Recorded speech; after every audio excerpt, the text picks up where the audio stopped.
why are we supposed to give Jjemba attention? Why did Jjemba go to do this project? I think dance is a major part of daily life, as we've agreed with the ethnic dance tenants. So if efficacy on its pedagogy is crucial for production of dance professionals. So that the significance is about when we take the philosophy that teaching shouldn't focus on transference of knowledge, but providence of a possibility for construction of knowledge. We are currently in examinations here now. You find that when we converge us dance teachers to see through how our learners have grasped the information that we taught them, we emphasize the aesthetics in a production, aesthetics in their performances, leaving aside the process. So the significance of this study, therefore, is when you give little attention to the process and you focus more on the product, you are not doing a good service to the nation. So that's the significance that I thought it was worth it for us to talk about today. So the process allows you better results, even beyond the results that you think are important. When you give the process its due respect and you do not get the bias of what are the scores, how is this dance being, the aesthetics of how this dance looks like to the audience. So that is why I thought it wise to bring it forward. Like we talked about the lifelong learning experience of ethnic dance. This is a picture picked from my courtyard. When I finished my MA, I started this community dance project where the community children could just come at my house and engage without saying that we are doing for a performance, but just engage, because such centers are very, very minimal currently in our environments. They are they are fading away. So this is kind of comparing to a studio at PAF. When you compare this and the ambitions that these people are doing their work and what we do in the dance studio at PAF, they are kind of very different. The time and the purpose is relatively different. So what are the things that I did to have the data and to meet this population that I engaged to get the data in this PhD thesis that is here to talk about? This PhD study was an experiential, action-based qualitative study where I can say the major tool, the major method that I used was the studio-based choreography sessions. Choreography is defined as the way to design a dance or the way to create a dance, but these dances were already created by our ancestors. So in a studio-based choreography sessions, we were there to combine teachers, learners, and myself, and whoever was there to support the process. These were 39 adults from 3 universities. So I did this study from 3 universities. Participants were picked from 3 universities.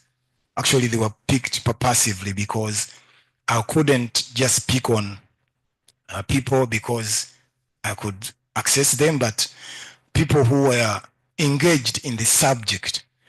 So from Makerere, I had 3 teachers, and from Chambogo, I had 2 teachers and 10 10 learners from those two universities.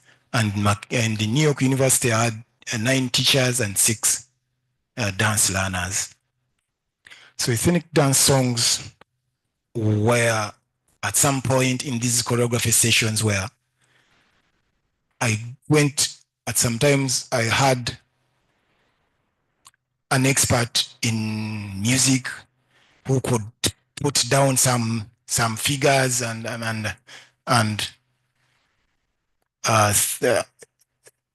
aspects that can allow a quick process of learning in a small time and space. So the analysis was done by Laban movement analysis. Laban is this scholar who invented the way to notate movements. So he's a German scholar who first invented that. So he also went ahead to marry the art, the discipline dance to the other disciplines that like the natural sciences. So in Laban analysis, there's lots of things to do with physics, mathematics, environment. So I'm not going to go so much in there, but the analysis itself allows us to not only see the aesthetics in a performance, but also pay attention to the system that govern the body to do whatever it does. So that kind of framework helped me to understand and report and summarize all that I had in these many 4 years into that small text that I have in front of you. So another analysis tool that I used is the BEST. BEST is body, actions, space, time, and effort. These 5 concepts are very crucial in every single movement to qualify to be dance.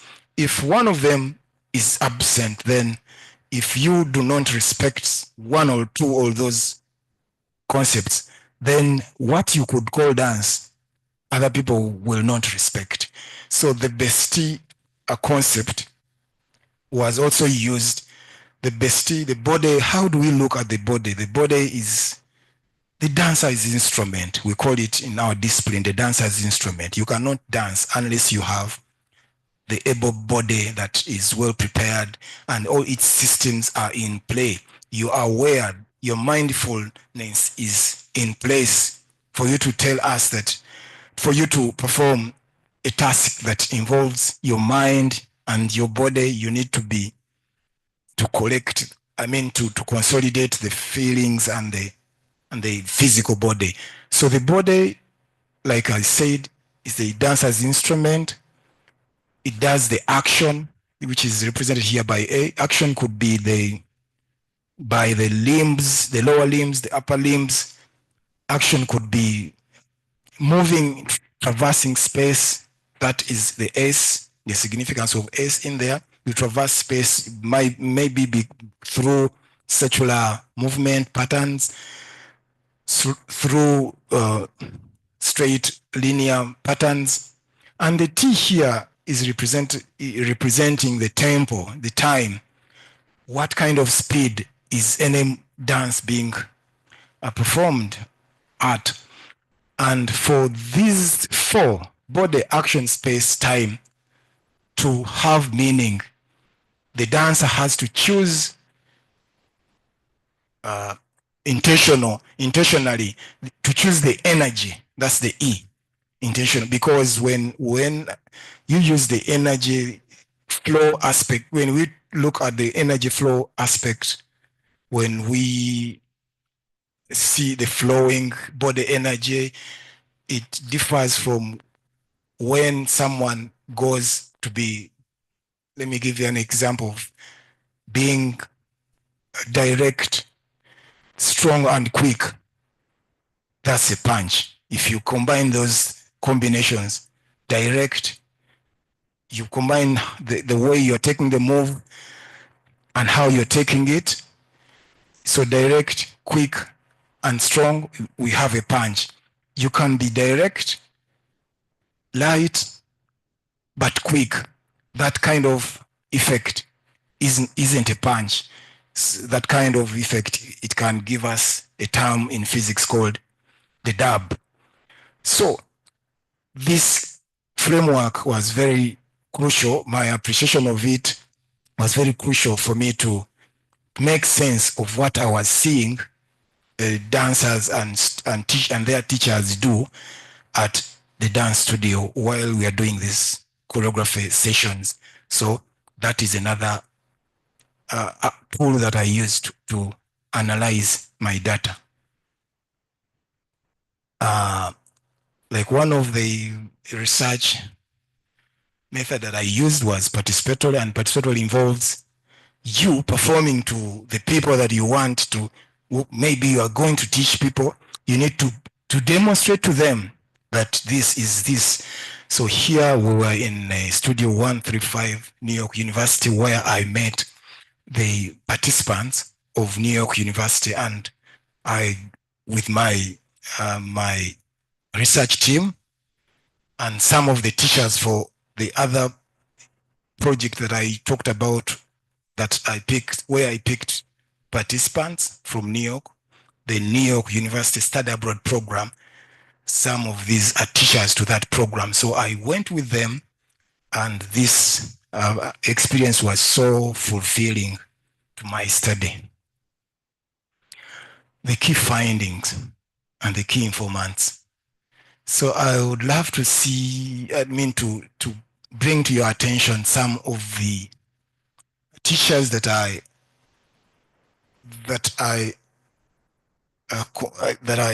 picked on as my respondents, and I had two teachers of mine who were part of my respondents. You can imagine how that could be. So one of them is Jill. Jill Pribo was a teacher here for my bachelor's, and she was my MA supervisor. So for her, she uses kinesiological aspects and the Laban movement analysis, like we talked about earlier, to manipulate dance sections.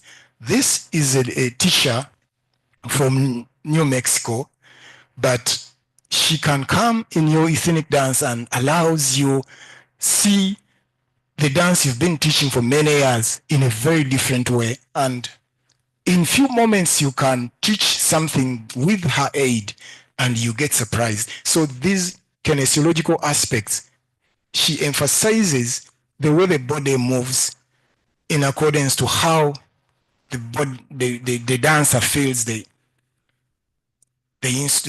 instrumentation. So that is one that I thought it is important that we talk about here now. The others we can fall back as we continue to. But the major key finding of the study, if I am very honest, is the collaborative teaching. To me, whenever people could come to my class for the last 15 years, me teaching at Makerere University, I could feel offended. But in this project, I witnessed the value of collaborative teaching, because all these choreography sessions that we organized here in Makerere, at Chambogo, at the National Theater and New York, there were no single teacher doing a class alone because of the complexity of the subject. Because the subject calls for dramatic elements, it calls for musical elements, dance elements, and to make matters worse, people who are away from the creatives think that these disciplines are the same. They are very different. So the collaborative teaching is one thing one eye-opener that I found during this experience of mine, that I now respect teachers to come to my class and give feedback, give advice. And this also, Professor Deborah Damas is also a professor of New York University, one of my participants. The way she approaches dance is the same to Jill. So Sylvia Dance, these are younger, energetic dance teachers who can demonstrate, repeat a move for many times as you wish, because they are young, they are energetic. For them, they can. But where is the time for you to demonstrate up to when people feel like whatever they are doing is like their second kind of life? So this is teacher Judith at Jjemba University, and she employs the bestie concepts, you understand, but by demonstrating the body posturing, the energy flow, you can easily see that the the student at the corner is similarly demonstrating what the teacher Judith is this side at the corner. But then look at the upper body, the upper torso, you see they are in unison. And when you look at the lower body part, the stance is apart, and the teacher's stance is not wide. So these discrepancies are very common in a dance class. And as teacher, if you are alone, you cannot see all those variations. You assume that I've done a good work, and yet when you put a camera in front of you, the work is far from good. This is a faint picture, but it gives us the very direct definition of the bestie elements. You see the free-flowing energy in the dancers. As you know, African dancers, we are grounded. We perform while grounding. But these are students from New York, from the Western world. They are not used to grounded movements. But you see how this teacher, Mokungu, is emphasizing go low, and every single one of us is kind of imitating that. So here is my experience at Jumbo, and we see a little, like few seconds.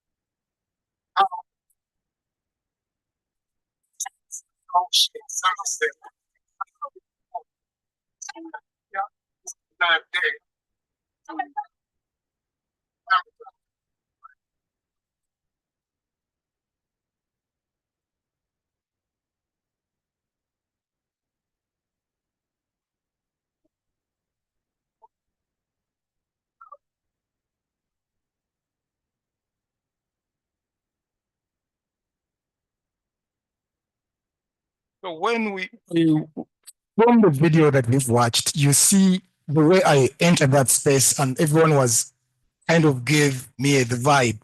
So Judith has this ice-breaking warm-up that she does that will make you comfortable at even when you come with a stressing heart. So these are the things that I talked about of taking a musician to aid while you're teaching, and the musician can get those scientific symbols into paper, and then the learners can even learn away from the teacher. So these, I won't dwell so much on them now.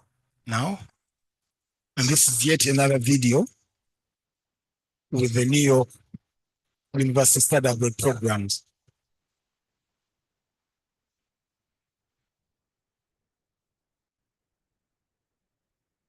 That's Deborah Damast, the professor from New York. You see how comfortably she is grounding her movements.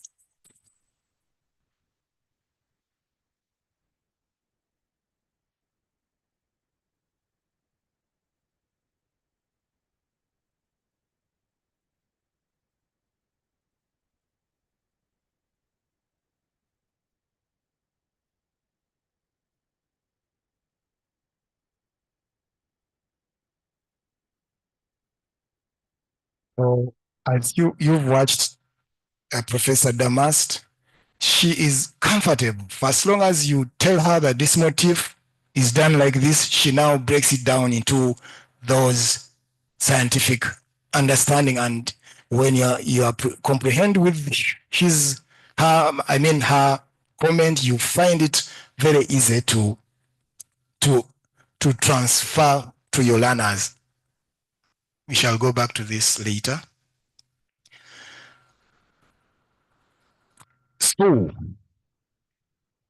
the conclusions that are and lesson learned, I already talked about the collaborative teaching and learning, which is so effective, and it's a must for any ethnic dance to take meaning shape. This project has had many contributions to the discipline dance. As I talked about number 5, that congress, I belong to that congress because I find the ethnic dance teaching as a science. So they embraced me and I do lots of business with them. This kind of choreography sessions allow development of ethnic dance teaching practices and skills to all teachers, learners, and administrators on the go. Every time we could meet, every single one of us was learning something. So we were this, what is it called? The way when you're done with the research and you are letting the research be consumed. Every single day we could consume dissemination. We could disseminate every single day we met. So this study has had 2 publications, one from Mawazo and the other from the Cambridge Scholars Publishers. These are already published works. And one is about to get out. My chair, I am very proud to say that with your small fund that you aided me to get, that music notation as a pedagogical tool for university class of ethnic dance is an article that is about, it has gone through all the stages. So anytime you'll see it out and people will consume it. So if we are truly teaching for educational purposes, then people who are from the place and that, so this shouldn't be a worry of us now teachers with the formalization that this project is pronouncing. We could easily teach our ethnic dances in China with the new developments that this book is here to propel. Madam Chair, I need to rest my case at that. Now that Farouk is saying that I stop. Thank you, Madam Chair. Thank you, my classmates. Thank you, Eric, for taking us through your presentation. I think you've done a good job, and we should give him another round of applause. And before I invite the independent reader to engage with you, I just want to confirm. Can you take us to that slide with your publications? Okay, so the publication number 4 that not that Eric is trying to bribe me, but indeed he was one of the fellows on one of the projects in the college, which was very competitive. And so that article, number 4, will come out in a book that is titled Insights and Innovations in Teaching and Learning Humanities and Social Sciences at Makerere University. So he contributed a chapter, and that book is it's really done. We're just waiting for the production to the publishers. So without wasting a lot more time, join me to welcome our independent reader, Dr. Eve Nabulia, to engage with the candidate.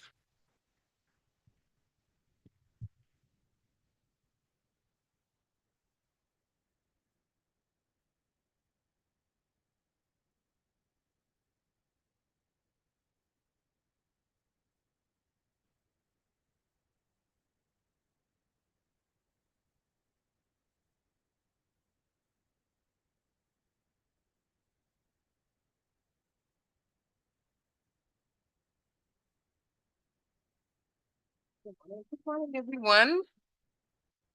Congratulations, Dr. Jjemba. Yes, I enjoyed reading your work. It was smoothly flowing, and that is very remarkable because sometimes it's hard to access somebody's work because they're writing the sentences are going on forever, and ideas are not logically arranged. But all that was sorted, so thank congratulations for that. Yes, so Jjemba's study. But I didn't like to actually engage with this standing because I don't want to feel like an opponent. I wanted us to have a conversation. I mean, I don't want to be opposed to you. I almost wanted us to tell you that I sit and you sit and we talk. But because of the online thing, so the cameras have to project both of it on the online audience. Oh, so does it mean then? So he can sit and discuss. Yeah, so it doesn't feel like I'm a devil.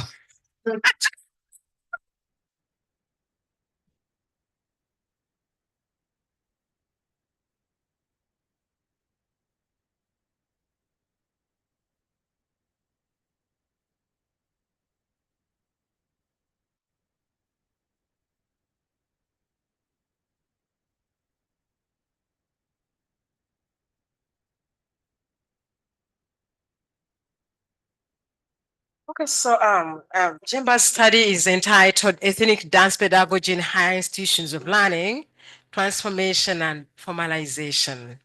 The study is a qualitative study on the way ethnic dance is taught in two higher institutions of learning.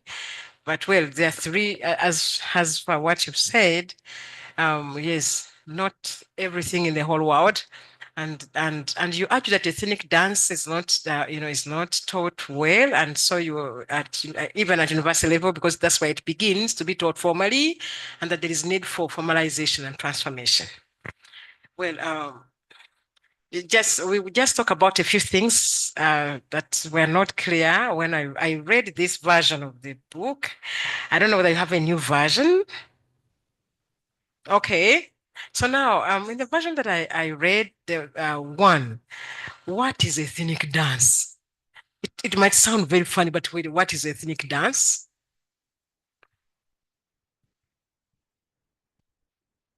Ethnic dance is this kind of form of life where people of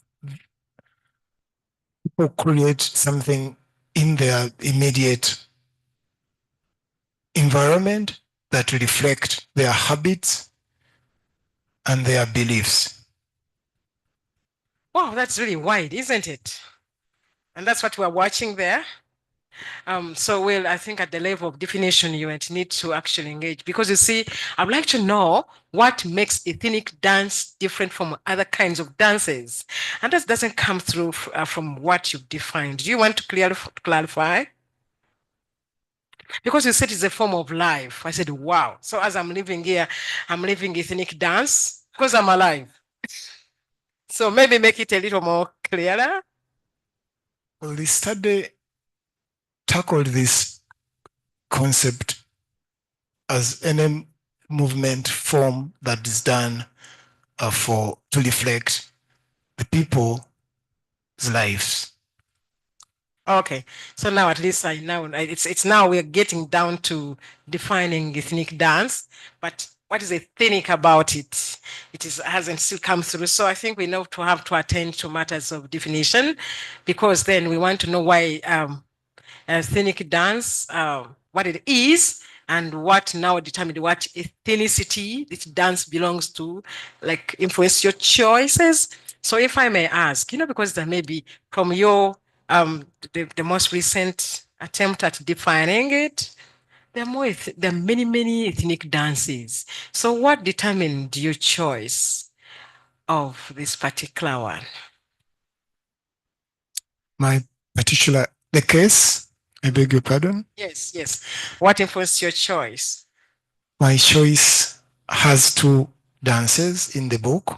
but one was done extensively and the other was done on a lighter note.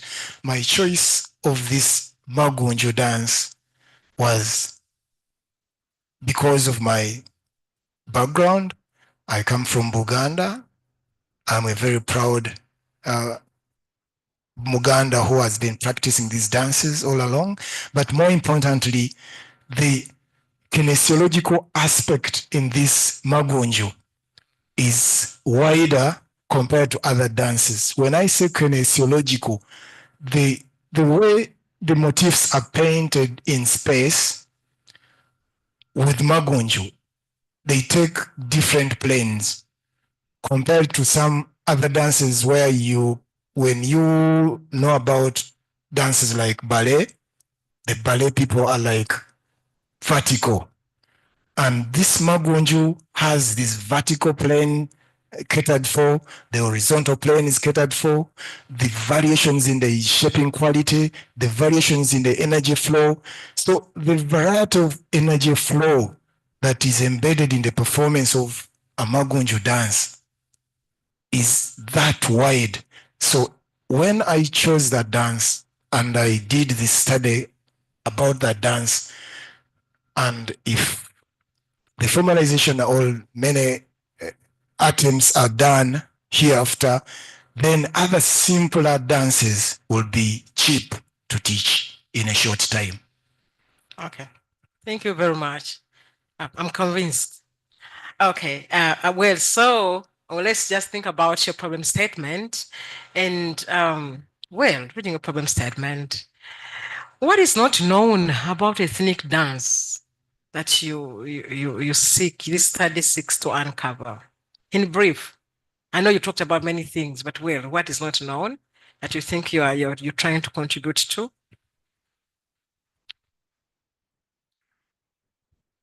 What is not known is that these dances are not cheap to learn. Majority of us know that, like when I told my family that I'm going to study dance, everyone was very disappointed because I was a science person. I was going to do architecture because I was doing very good fine art and mathematics and physics. So every single one of us in the community, they're known in the community, what we can call the ontology. People know that everyone can dance. So what is not known that these dances are very hard to learn. And when we bring them to this scholarly world and we give it this small time in these meager resources, then we are very, very bad people to the subject. Okay, yes. I belong to that category of people who thought that dance was not complicated. But now I want to understand, then would you consider your study descriptive or comparative? Well, just answer that, the first one. The terms descriptive or comparative, these are English terms, and maybe my my mother didn't take me to a nursery school, and I will not put her on the cross, but the description aspect that we have in this is more of a descriptive study than what is the other term that you use. I beg your pardon. Okay, now don't worry I didn't want to compare. Okay, you didn't want to compare anything.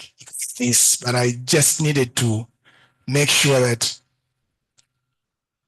we have that comparative thought. I mean, comparative treatment, like other subject that we give a lot of resource and respect. This in that stance, I thought the dance. I kind of drilled into exploring its tenants. Okay, so now then you set out to explore, because you see, you said that what is not known is the complexity of the dance, right? And your objective here is to identify ways, that the general objective says that you want to identify ways through which Ugandan ethnic dance teaching and learning can be transformed and formalized as institutions of learning. That was your general objective. And so it's not quite attuned to handle that which you thought you wanted to reveal. But let's go on because then we still have to attend to these matters. Now, your specific objectives, because I do not know whether to take your verbal main objective or your written one, but I will stick to this one which you've written here. And you have now said objective 3 caught my attention in particular ways. You said you wanted to yes, so first of all, you said you wanted to identify the ways through which a Ugandan ethnic dance teaching and learning can be transformed. And you said Ugandan. And I was wondering, really, is there an ethnic dance pedagogy which is uniquely Ugandan?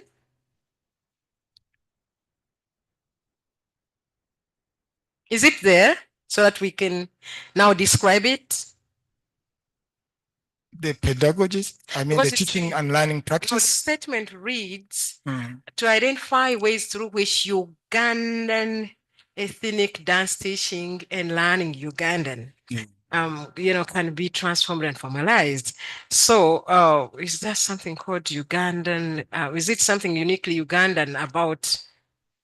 I was simply, Madam Chair, I was simply referring to these forms that come from Uganda. Okay, fine. And then now your objectives number 3, which now caught my attention, it reads, to establish the pedagogical transformation of ethnic dance at university level. And I wanted to find out briefly, how do you intend to assess pedagogical transformation? Or how did you assess it actually in your study? Thank you for the question. I want to attempt that challenge by pronouncing that because I had experience across the board, I had experience teaching these youths from Uganda at my courtyard. I had experience teaching at Makerere, had experience teaching at Chambogo and New York. There was different approaches that I found fellow teachers use. So every single space that I went to, I found a little different kind of approach. Like when we watched Madame Judith doing her ice breaking when I entered and her students were. So that is different to how it is done in the Studio 135 at New York. So when you look at those variations, you see, and when you bring together these teachers, like at one point I had them at the National Theatre, and we tried out looking at Judith taking a lead, looking at Jill taking a lead, looking at teacher Professor Damas taking a lead. We could easily see trends of layers of development. So I was in this report, I have reported those trends, and some of them can easily be copied. So that's how if I am to answer you, that's how I tried to see the transformation. Yeah, you see, to establish, so I wanted to find out really if you had exact ways of establishing this transformation, and that one you have not answered, but well, you're going to answer it in the meantime together with another one. Yeah, well, maybe you wanted to trace, because you see, you said you saw there was it was done differently in this class, it was done different in another class. slightly different in another setting.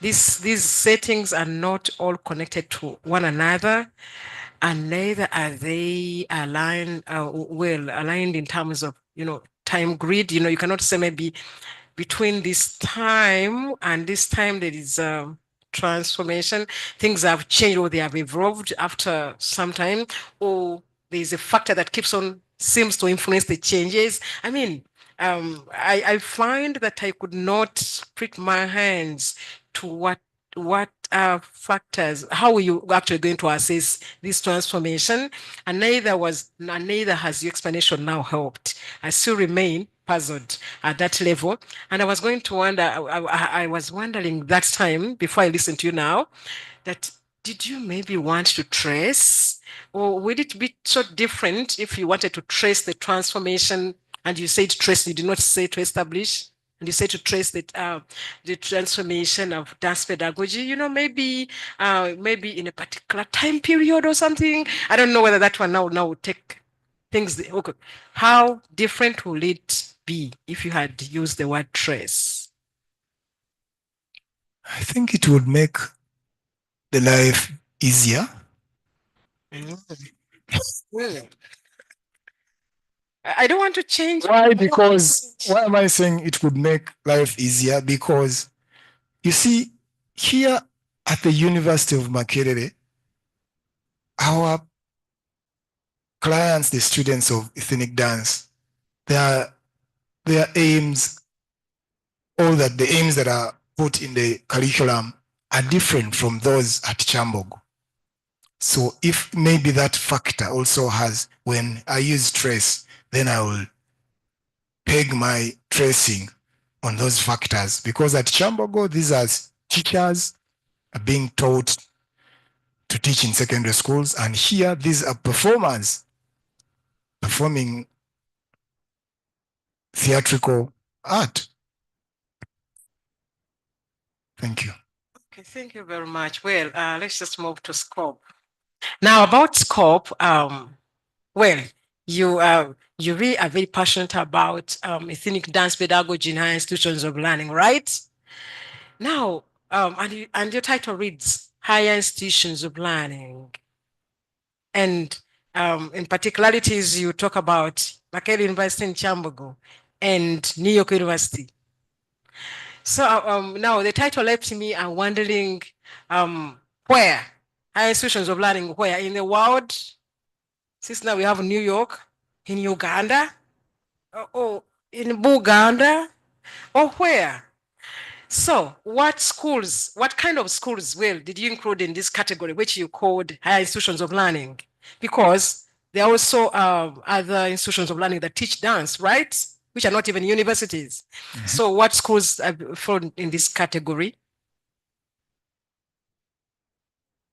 I did not visit any school, Madam. Okay, institutions. I kind of, like I said, these students from Makerere are training to become professionals. And the Chambogo people are training to become teachers of these creatives. And these New York people come to Uganda to understand culture. So there are three different purposes. So I am thinking that the other institution that I kind of went to is when the Makerere and New York need to understand culture and performing culture. That led us to going to institutions like Ndere Center, where they perform professionally. So this is another institution that I went to, but it's kind of away from my scope, but the information that we got there are pronounced in the book, because these of Makerere as learning to perform on a professional stage. So it was important for us to maybe to see how a professional performance is, and then people talk about and reflect on the experience. So are you aware of other institutions of higher learning in Uganda where dance is being taught? Yes, yes, madam. So then, why did you leave them out? And if you left them out, what was the criterion to choose Kyambogo and Makere alone?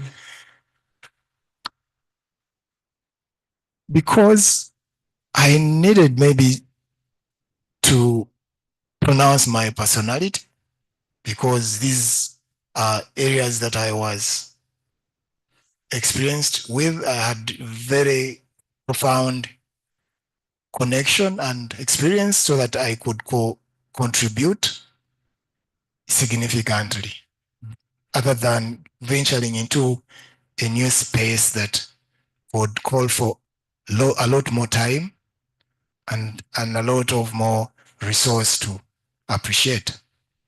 So therefore, just, I was just going around in circles. I just wanted you to comment on the representativeness of your sample. So just do that simply. Thank you. I am sorry for meandering. No, it was me going around. And losing a lot of time for this house.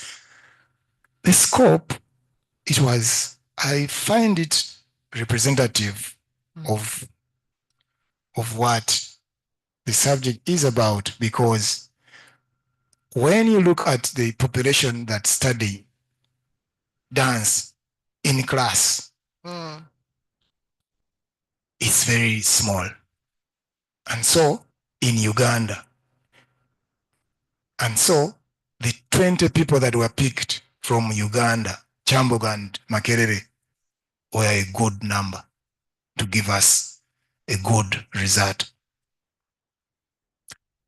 And in projects that I picked the samples from, the project of University of New York Study Abroad program, it brings together many practitioners from local troops. That project has 9 teachers that I cited in this book, and these 9 teachers happen to have dance troops. So their contribution, their views were so well represented in this book. So I claim to have picked a scope that is good enough to give us good enough results. Okay, thank you very much. I now understand the rationale of you picking, because I was I was kind of toying with the idea of reworking. I was not working in your work, but I was kind of configuring your title to read something like, ethnic dance pedagogy in higher institutions in Uganda, the case of Makere and Kyambogo. I was kind of toying with the idea. But now you're telling me that because even in Uganda, the population that studies dance in class is limited, and so then you're now basing on that, which I needed to have had in the introduction and in the background. I mean, quite early, because now you do not. When your title is open to the whole world, I was expecting you to have chosen a sample of high institutions of learning. Because you pick New York from the US, and then you pick 2 from Uganda, and you stop. And your title is open to the whole world. I was like, wow. Okay, so I guess you understand my dilemma, right? Forgive me. Okay, so now let us talk about your theoretical framework. Experiential learning theory by David Cobb. Well, so what particular tenets of this theory do you find useful in your study, and how did you deploy them? I beg your pardon, madam. Okay, I'm saying what particular tenets of the theory of experiential learning by David Cobb did you find useful in your study? And when you mention the particularities, please tell us how you deployed each of those tenets. Is it clear now? Good. To start with, it's also connected to Anazina Takuma. The experience is a very good tenant that I think the experience of the teacher to the discipline teaching is paramount, and these Just a moment, let me fix it before we lose time.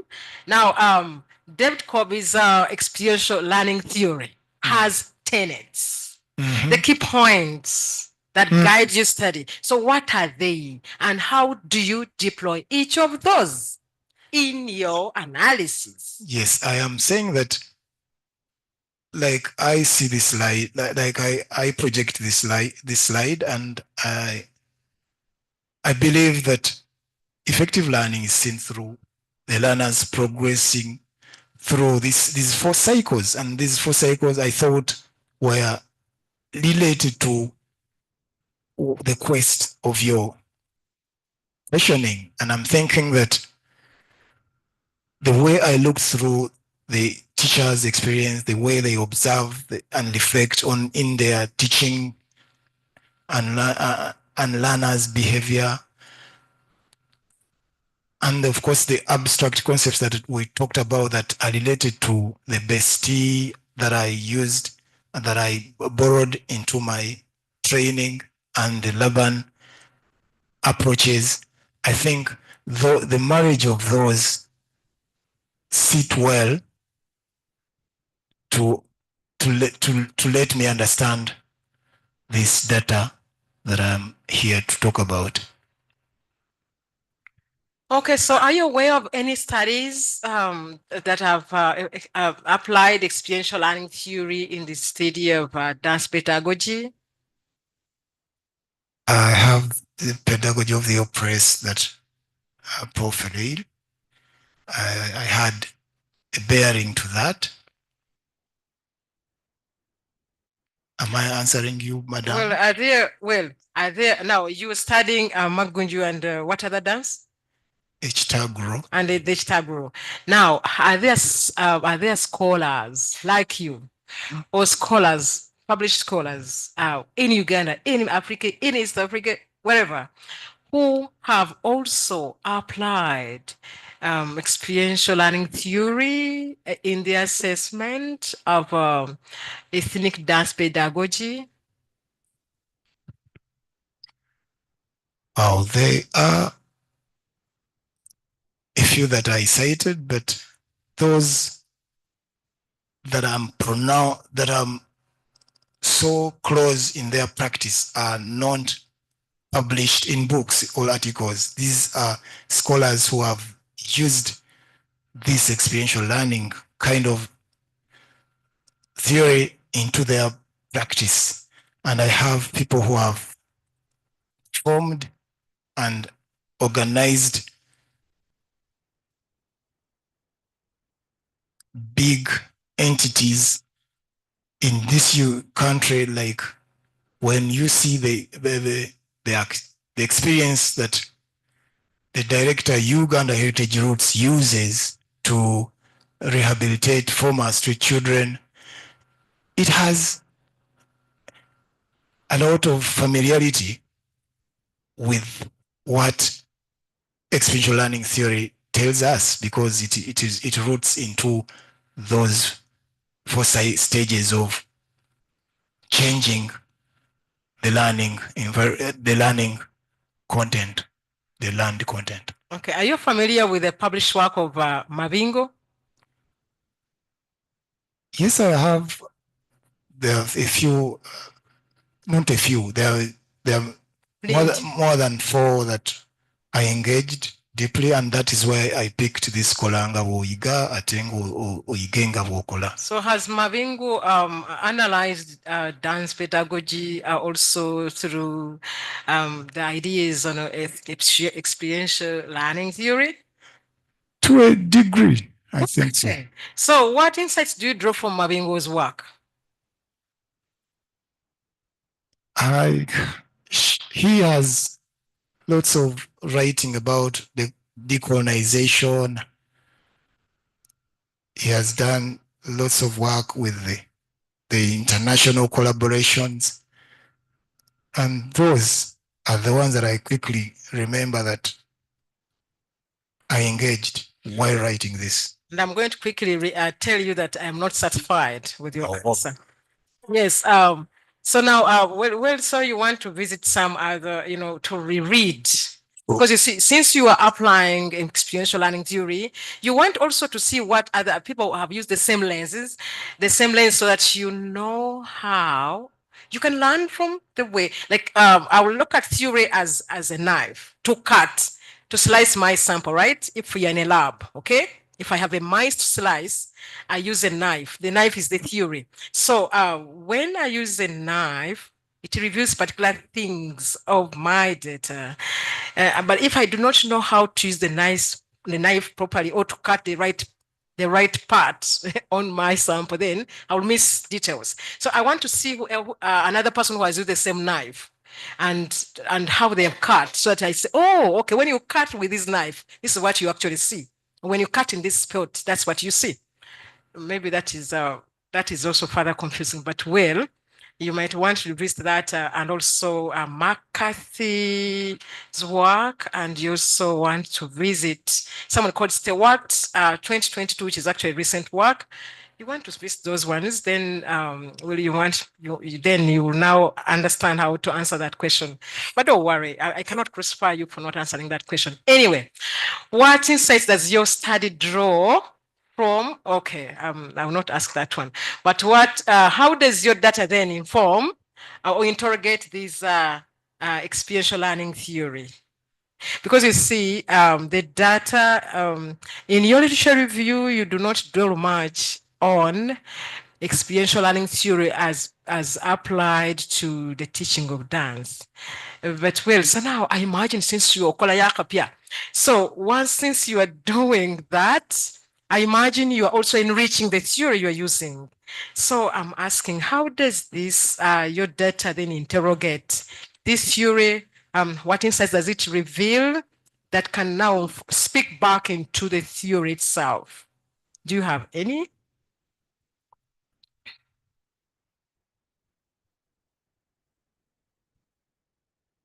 I beg your pardon, madam. Okay, yeah, sorry, she was this kind of distracting you.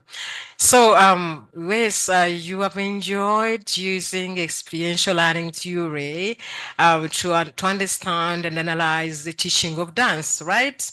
And so, how does your particular data inform? What insights does it produce for this theory itself? Does your data in a way interrogate, kind of find faults with the theory, or does it produce any insights for the experiential learning theory, or does it speak anything to COBS anyway?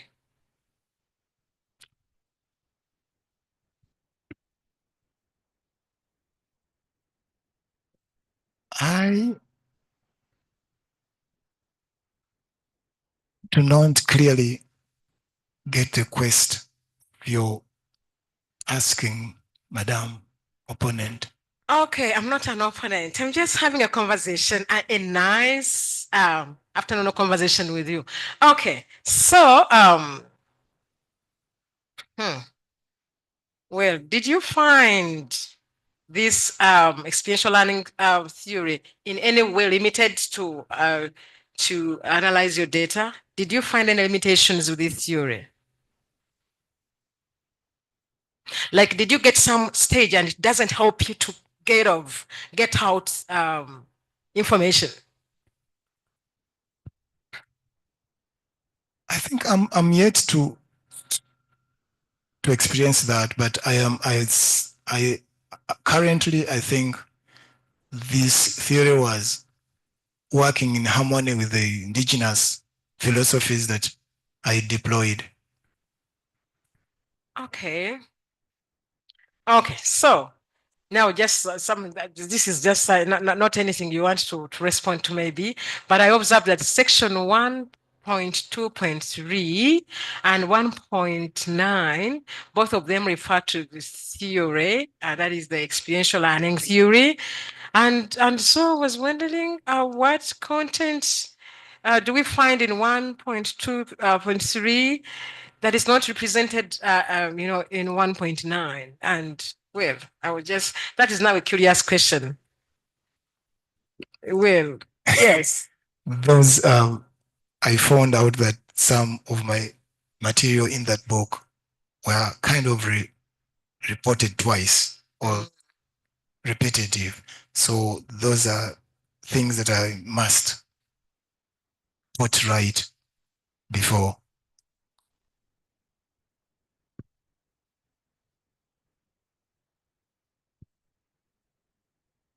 All right. Maybe my time is up. Somebody hates me here. So how many minutes do I have? Yes, I have enough. I know that I It's the chair to tell you, leave alone these guys. Okay, so your data collection, my dear. You now interviewed students from New York University, and yeah, as I began in the beginning, I was uncomfortable, trying to struggle with understanding the rationale of the choices of the universities, because at one time I thought we were going to compare the teaching of dance in New York and to what is done here. I realized you're not exactly doing that. And so, and neither did I see provision of that kind of thing in your objectives. Now, neither in your title as well. So it really made me uncomfortable. Yeah. So because I thought maybe, did you interview these students as a separate category or as affiliates of Makerere or Chambogo? Well, were they a different category, an independent category of interviewees? Well, thank you. You talked of comparing the teaching approaches. I think in objective number 2, it talks about the learners and teachers' perception of how the teaching and learning practice is done in these institutions. And I am at that objective, while looking for that data for that objective. I think that was catered for that you didn't see at all, like you said. That comparison of comparing the teaching and learning practices were looked through when we are looking at these learners and perception. So about the tools that I used, well, the questions that are used for students of New York were different. If you look through the appendices, you'll see a sample that is different from what I asked students from Chambogo and Makerere. So from Chambogo and Makerere, because the learning environment is the same, the questions didn't differ. And because even the ambition of learning are different from learners from here in Uganda and those learners that come from the West. So I had to design a different kind of guide to guide me get the data from those international students on that program. So I think I used different questions.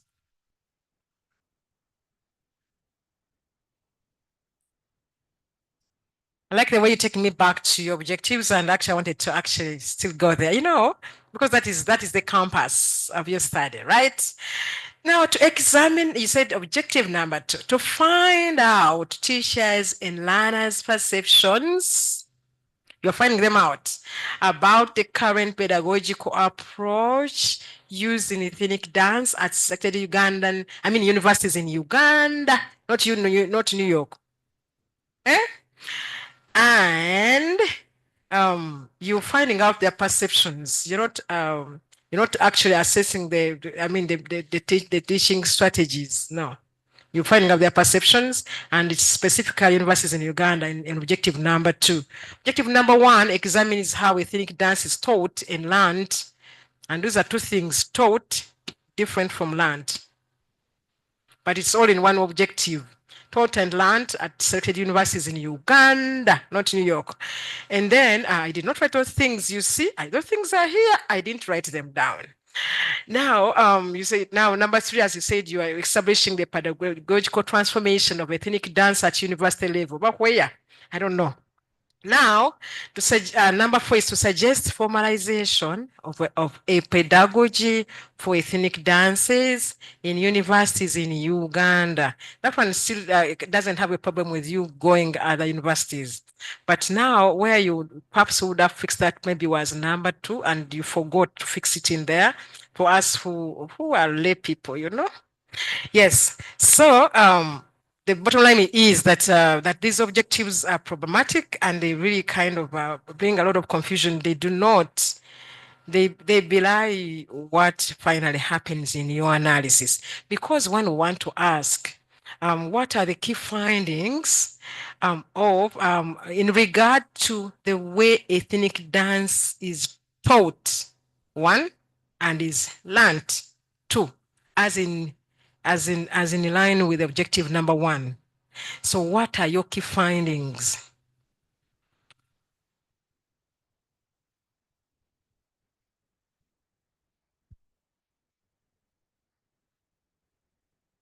The major finding that I talked about was it is very fruitful if we adopt collaborative teaching. That was across the board. I experienced people joining their expertise to make a better product from the content that is taught. Even before you continue, you just made a recommendation. You have not told us the actual finding. Okay, when you walked there and saw them, what did you find about the way they teach? I found people, Madam Opponent, I found people sharing strength to ably produce this learner. The people, I mean the people, the teachers, and the learners were also opening up to these variations of teachers from different walks of life and trying to consolidate the many approaches into meaningful learning. That's what you found. Okay, you found that they were learning by using collaborations, right? And how does that now key into how does that align with our experiential learning theory? With a particular tenet of the experiential learning theory? I know that it does, but it needs to be expressed, you see. I don't want to continue assuming for you. I think at this particular time in place, I think I would allow more time and people, my seniors, to align me better and further in that aspect. Okay. Okay. Okay. Okay. Now, just you at the beginning in introduction, you showed passion for decolonization of dance pedagogy. Are you passionate about it? You are holding your cheek. Don't be sad. Let me leave it. Well, the contestation of decolonizing and colonizing, I personally do not want to so much dwell into it. But in this paper, and in this thesis, when I reached an area when notation was important, I noticed that at some point we are going to colonize the West. That's nice. Because when for instance, if I go to this slide here,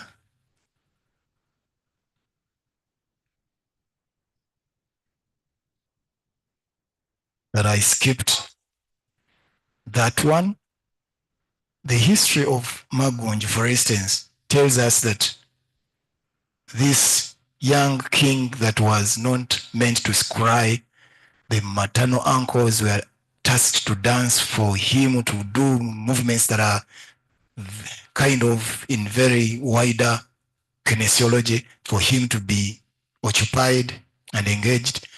This notation, when you see ensuku zaffe bbiri ze zaatuwonya enkolo leka neesuliko ndabe, and if in China there is someone who does that exact rhythm and you hear it, you are very proud if you're Muganda and you're in Bangkok, China, and you feel that you feel that like you are colonizing the Chinese, because by reading this notation, trust me, you are going to feel proud.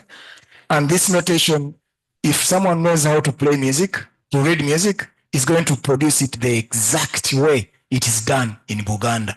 So the discussion of decolonizing, I do not, well, there are very many discourses that I've heard of in the past. The funding is gonna be put to that and blah blah.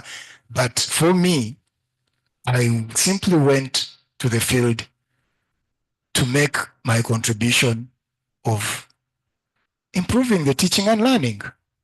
Yes, Thank and you. I think now, and you have convinced me that that is actually a part of the decolonization, right? Yeah, you just did not want to recognize it. You are just being humble, but well done.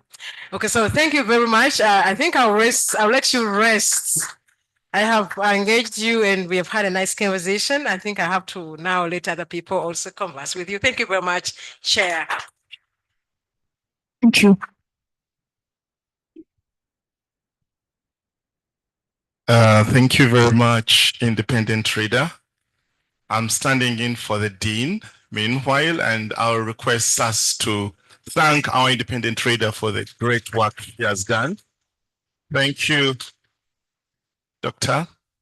And I also want to thank Eric Jjemba, Dr. to be, for the nice dialogue he has had with the Independent Reader. Thank you very much.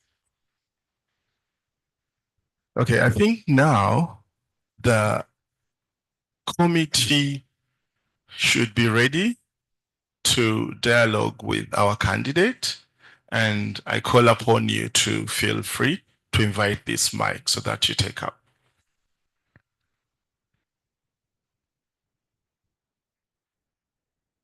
Thank you very much, Chair.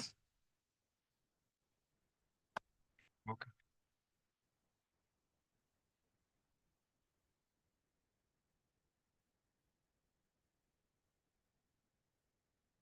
Thank you very much, Chair, and good morning, ladies and gentlemen.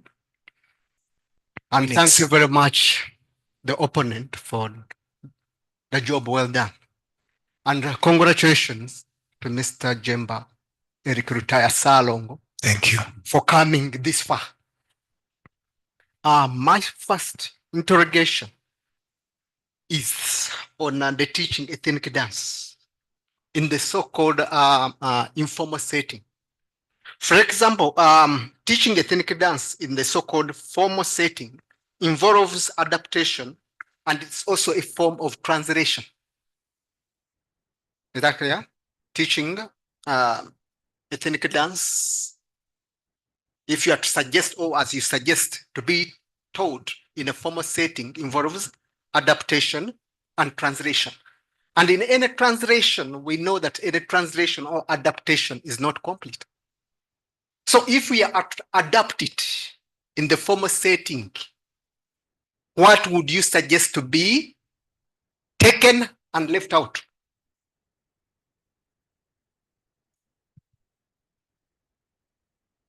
Thank you, Dr. Kagolobi. I think what should be taken and neglected should be a concern of the immediate population, the immediate clients, they're like the teacher and learning vis-a-vis the objective of that kind of engagement. Because like I adopted this music notation in staff notation. That cannot work with the institutions like Ndere. That can only work with institutions like New York University Study Abroad program. So I think adaptation and translation has to be flexible depending on the environment or the demands. Okay. Why I'm bringing in this, is because I found something missing. For example, if you transform something and formalize, we needed to get some kind of overview of how these dances, for example, Magunju and even Chitaguro were taught in the traditional or in the indigenous context. So that you start from that, saying that maybe even though Magunju was taught in this and this manner in the traditional setting, if you are to formalize them in high institution of learning, we need maybe to copy this aspect and maybe leave out this. And that's why I thought that maybe teaching ethnic dance in a formal informal institutions is a form of translation and adaptation. So that one was missing in your studies as a suggestion. So I think you should take on that. I take it. Then I also looked at this concept of yours of saying that ethnic dance involves lifelong learning. What do you mean by that? Because even now, as academics, lifelong, we are learning. We learn and relearn and reinvent ourselves. So in this traditional setting or ethnic dance setting, what did you mean by that? That's a lifelong learning.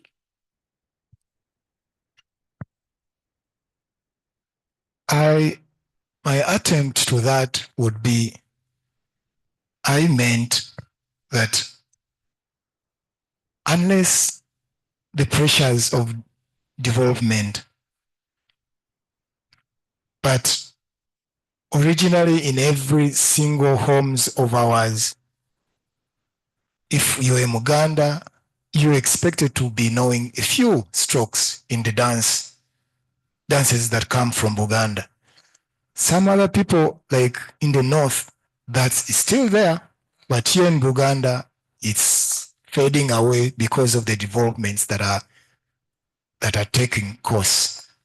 So I am thinking that what I meant by lifelong is from childhood, every child in the culture that I'm born, there's something at this particular age, there's this kind of dancing.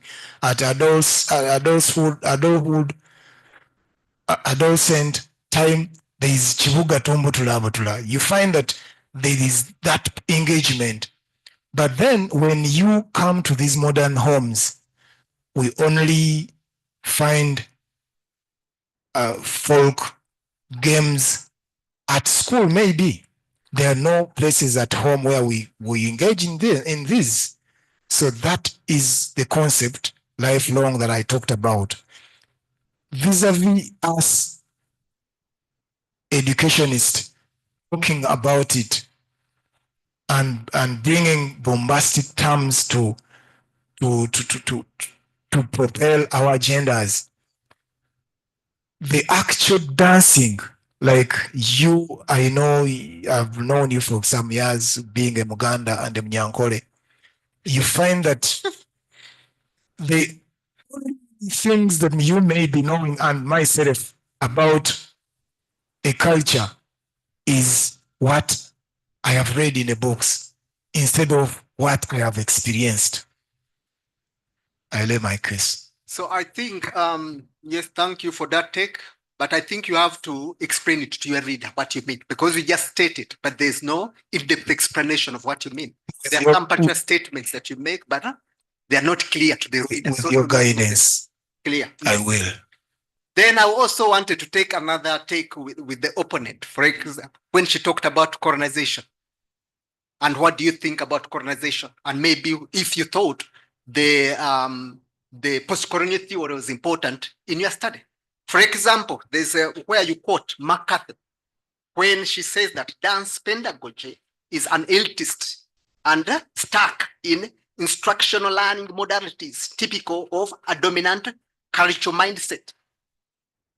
And in most, there are also moments when you say that we need to make the teaching of ethnic dance scientific, implying that maybe our indigenous people were not all that scientific. Oh, So here, they were. and you, for example, advocating for recolonization. For example, the suggestion that you give, lab annotations, Western, then you also talk about Best. the basicity, then you talk about what else? All those are Western. So aren't you decentering the prominence of the indigenous teaching and learning processes? For example, if you look at the court sessions and all that, wherein they scientific, what is science? By the way, that's also another question. What is scientific learning? Weren't our indigenous people scientific in their inventions and creations? Thank you. Well, the natural science for them, they tell you that dip this leaf in that substance. If it does this, it is this. For them, they are ahead of us. But us in the social sciences, when we think that we need to keep the traditional science in our classroom, mirror rooms, I think we are lying our communities. So I am thinking that by the developments that I've pronounced in the book are things to do with, we had that concept called improvisation, the stage manager's concept, the show must go on. You understand? In a university like this one, with its repetition, if we do not have those assistants in our dance studios to bring on those indigenous sciences that you want me to pronounce here, I've never seen them because I was not exposed to them because of the infrastructure lacking. So I'm thinking that some of the things that I found out and I have discussed in this are in a spirit of moving on, not dying here, because it's very pronounced that studying dance, studying a degree in dance, like I am now the first of its kind in Makerere. And then I think the things that I've done are not that terminal. I'm not apologizing that I've deviated from the norms, but since this is the first of its kind, there are things that I need help with to fix. And okay, let me leave it at that. Okay, thank you very much, Mr. Jjemba. But as the opponent also insinuated, you need also to interrogate the place of the post-colonial theory in your study. Thank you very much. I rest my case. Welcome. Thank you very much. Yes, I thought you'd come dancing. Yes. You see? The chair may think that dancing is only dancing. Chair, thank I you relent that. very much, the chair and the opponent and the candidate for setting the floor, especially that this moment is very important. I'm saying it's very important because I come from a background of dance, and we are not many, probably we are only 2 in this room. And so it means a lot for us when one of our own is progressing to the next stage of academic achievement. The candidate, Mr. Jjemba, I'm here to get the best out of you. And I'll make this interactive. A few things. Number one, you seem to be so attached to your topic and you pronounce it. You were Muganda, you did Magunjo and Chitaguru for some reasons, which doesn't, is secondary. You're a teacher. You're also researching programs, especially NYU, to which you are strongly a part as a teacher, but also as a beneficiary of some of the grants. I want to know, do you, in that entire process, did you have any moments where you found your attachment to the context, the topic, etc., limiting?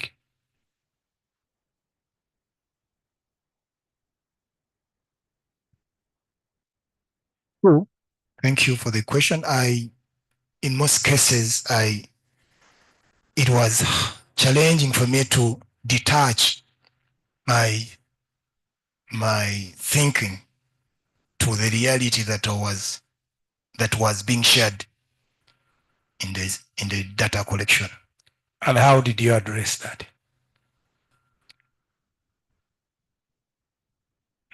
A hard one.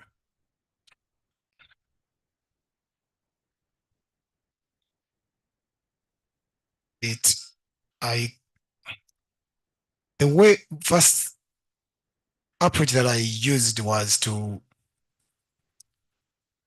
read and see around other people's works and know if this person believes in this. Like, for instance, one respondent that I had from Makerere University, teacher, had been with him for many years, looking and admiring his works. And then I was reading his work, and then I could compare how this teacher of ethnic dance could divorce himself from the ordinary practice that he does, the things that we know, the way we do it in the community. Most cases, the way we do it in the community is the same, but the way the academic communicate about the things is where the challenge is. So now that I'm claiming to join you, the academic, at that point, it wasn't that easy. I'm raising this because when I read your work, I realize that you speak prominently of yourself in the work. That I get some sections where it becomes more about you. And that comes with its advantages, but also some liabilities, especially if you don't tell us how you address issues of bias. I'll go to another one.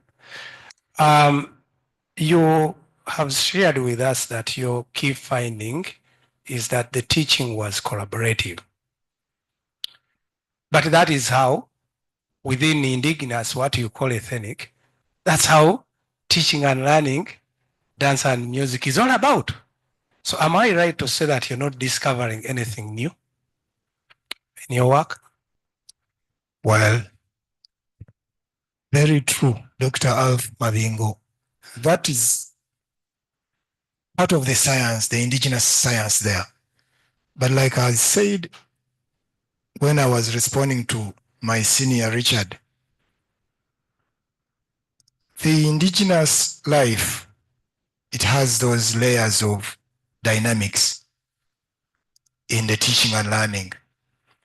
But when here we come to the university in this formal setting and we claim to teach ethnic dance, we do not respect those layers. We claim them in the curriculum. I read the curriculum and compared what I have at my disposal here at MDD. It's very different. So when you say that I do not have a contribution, I not only feel bad, but then I defend myself by saying it is nowhere in our classrooms that we respect those indigenous sciences, because for many years, I've been teaching dance alone at this great university. When my colleague had gone to study, I was also studying. You can imagine how I could go to the villages and compare notes and bring to my students. So I am thinking that whatever I'm finding that, well, on a bad side, most of the things that I am pronouncing in my thesis as transformation, I kind of have a Western connection. But it is still a contribution that in a short time, we are going to be able to produce professionals, even when I stay alone in my classroom, because the university is not ready to change its formats of bringing my assistants, my people who are indigenously endowed.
That worked for you in your work?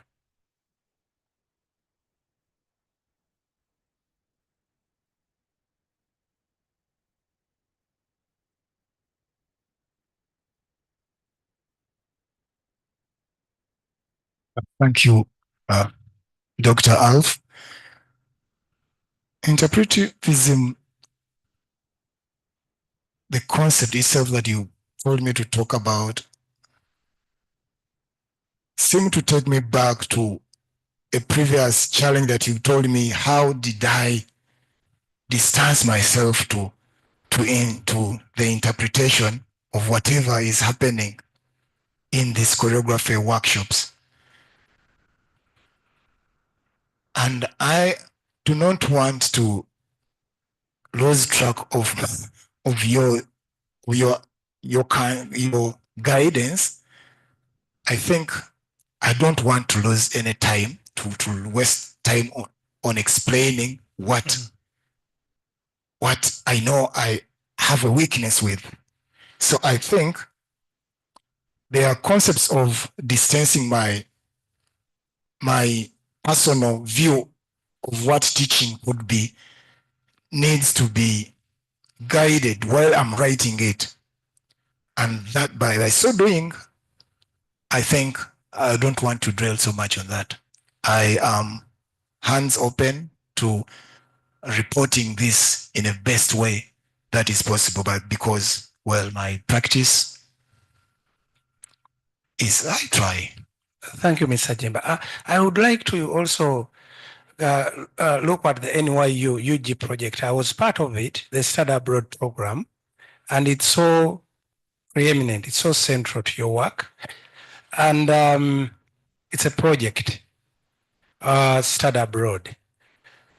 And there are some, I felt, do you think you needed to be more critical of that project than you did? Are there some issues with it as far as Richard indicates, even the power balances, which determines what goes on in the project, and that process was so central to your work.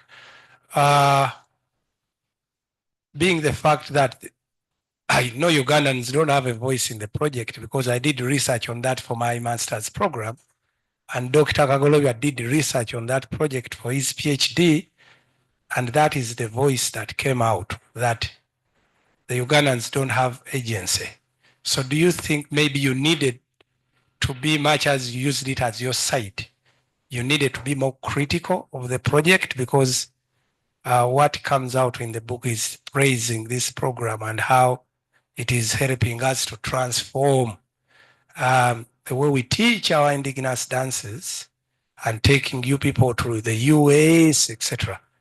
So my question is, do you think there might be some issues with that, their process?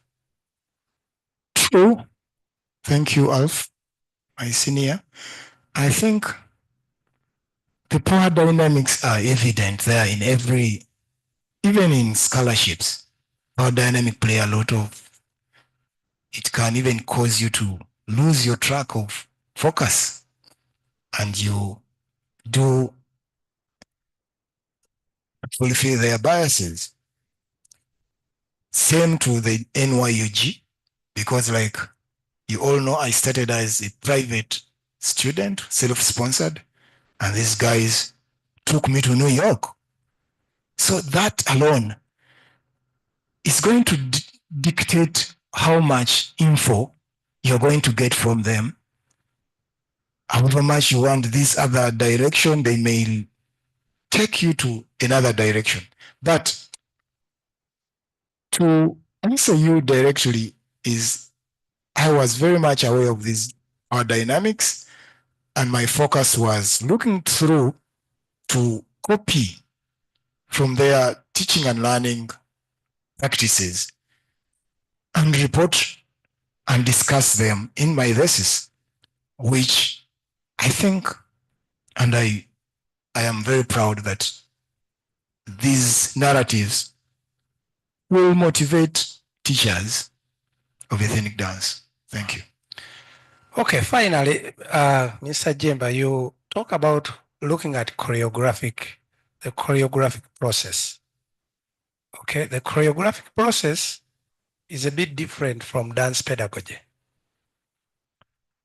So if you're looking at dance pedagogy, which is teaching and learning dance, I'm wondering, why did you find the choreographic process to be an avenue for you? You mentioned it in your presentation, and it's there in your book.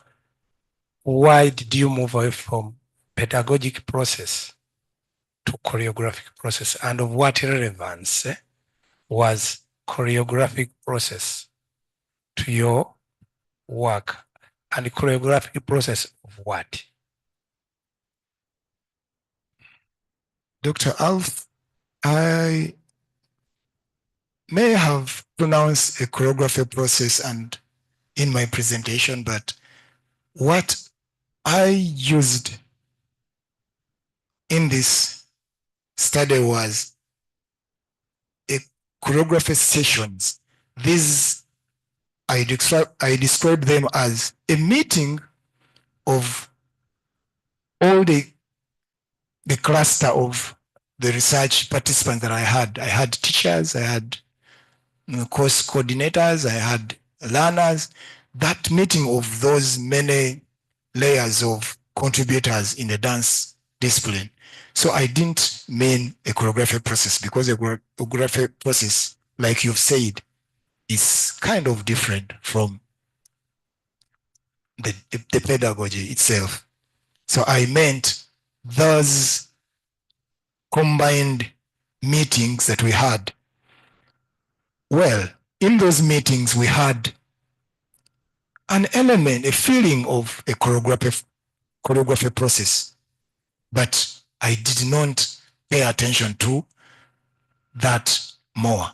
But what I did was to look through how this, if the one teacher is leading this today's session, how did she or he prepare this kind of engagement from the illustration that I shared at Jjemba University? When we enter class, what happens first? Why do we behave in such a way? So that is it. Madam Chair, I cede the floor. Thank you very much.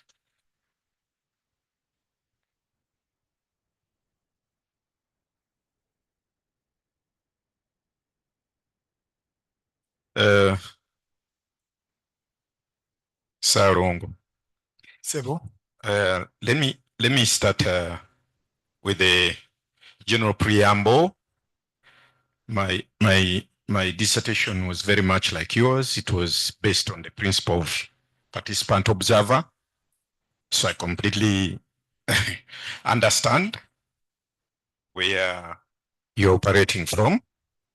The good news for you is that most of my questions have been deflayed by those who have come before me. The critical reader, my two colleagues, Dr. Mabingo and Dr. Kagorovia. So now, I want to start with the complementary side. I read your work thoroughly. I think I told you on the compound that I read every word. Thank you. I did. And I didn't tell you, but I did say it in my report. I can say it now. There's a lot that I like in it. Thank you. Especially for me, once it gets chapter 3, the flow is really, really, really good. We need work on chapter 1 and chapter 2, but we can give you suggestions on that. That's our process. But I want you to see us as collaborators. All of us, I don't know for the others, but for me, I came to PhD kicking and screaming. I did not like the process. I came in refusing. But here I am. And so this, what is going on now is what is known as the rite of passage. You have to earn your place at the table. As the Nigerians say, when a child learns how to wash his hands properly, now he may eat with the adults. We are teaching you how to wash your hands.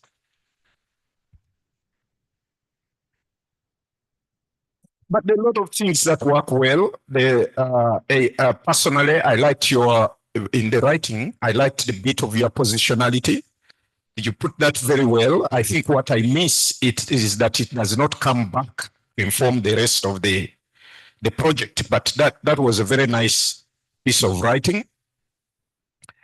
But your Muganda and the little Uganda, says that Omulungi tabula kochi kamogo mogo obumogo no.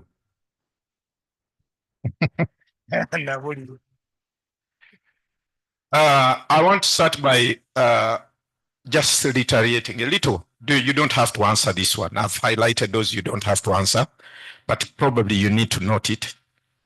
I know you said you did not want your writing to be comparative, but inevitably that's how it is positioned. So is there any way to domesticate chapter 1? Because that's where the background material is. Is there any way to domesticate it, be it nationally in terms of Uganda, or regionally, East Africa, or continentally? No, continentally Africa. Because I think that's what's, for me, that's what's lacking there. So it is telling us about what's happening in all those great European countries that colonized us. And we, because we are conquered people, we have this constant struggle, whether we want it or not, to decolonize ourselves. So, one suggestion in that area, see Kenyatta's book called Facing Mount Kenya. And he talks about this Kikuyu setup and how things are done according to Rick and what have you. But Dr. Kagolobia is absolutely right. We had systems in place well before. In fact, there are a lot of things those people appropriated from here and took the other side. You don't have to answer that one. Now, and second one also, you can choose whether to answer or not. But you need to think about it. What is the literature review of the study about? What I mean by that is, how is it connected to the project at hand? Although I must say, because I see other candidates here and who are forthcoming, this is not just it might be a systematic problem.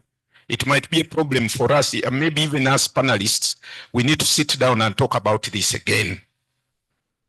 It's not enough to cite a series of literature books, a literature review, and so on. But what is it doing in terms of the project that you are dealing with? That needs to be addressed. Now the question. Or should I finish with those that you don't need to answer before I put my questions? Another one you don't need to answer. In the spirit of decolonization, is there room for the benefit of oracy? That is the knowledge that our people have, regardless of whether the writing was there or not. Yeah, because for me, if you ask me, I can give you all my body parts. My grandmother was wiser than most scholars I've read. So is there room in your study for oracy? If it isn't, leave it alone. But if there is, consider it. Next, it is okay to cite a person more than once, but not to use the same citation more than once, or even in the same chapter. And I'm also related to that. This work is ethnographic. It's even there in the title. And your critical reader is right. The title is greatly ambitious. And if you promise us great things, we will demand those great things of you. But the work is an ethnographic. There is no need for anonymity. So there are few anonymous citations.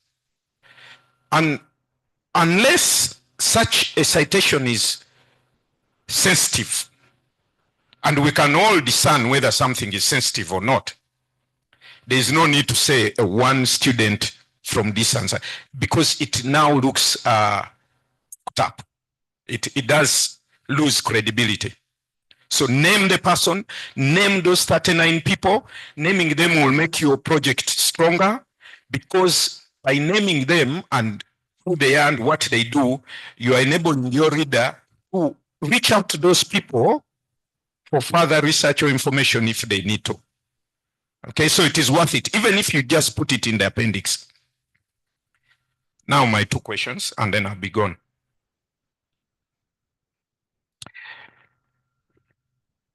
You did say, okay, let me ask it the way I've written it. So in terms of collaborative teaching, maybe you want to go to the slide where you talk about collaborative teaching.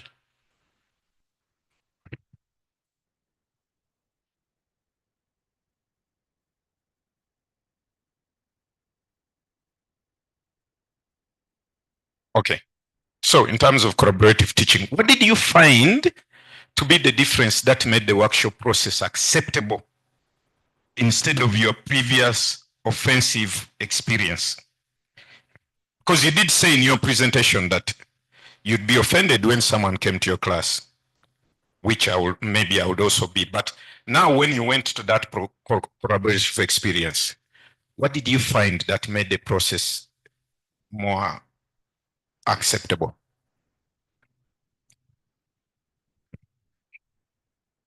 Thank you, Dr. Charles. I think most profound was the aspect of respect, because like I said, these choreography sessions had course coordinators, they had teachers in the varying levels. A professor was there, a teaching assistant was there, a lecturer, I was there, and we were these students from Chambogo in one space. And the aspect respect in learning and teaching was profound, because one student could take a lead and all of us would respect and reflect on his or her task. That was outstanding.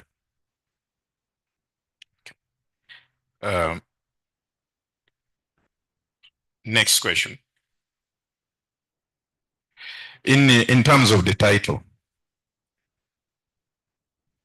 of your dissertation, for me, having read the book severally, the formalization is noticeable in the writing. What is the key transformation?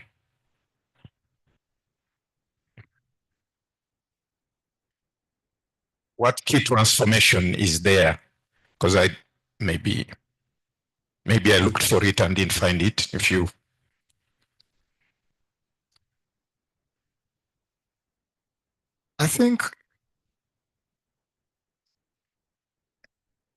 believe that some of the aspects that I found some teachers employing were contrary to some of the members' belief of how a class of ethnic dance could. So this transformation that you asked what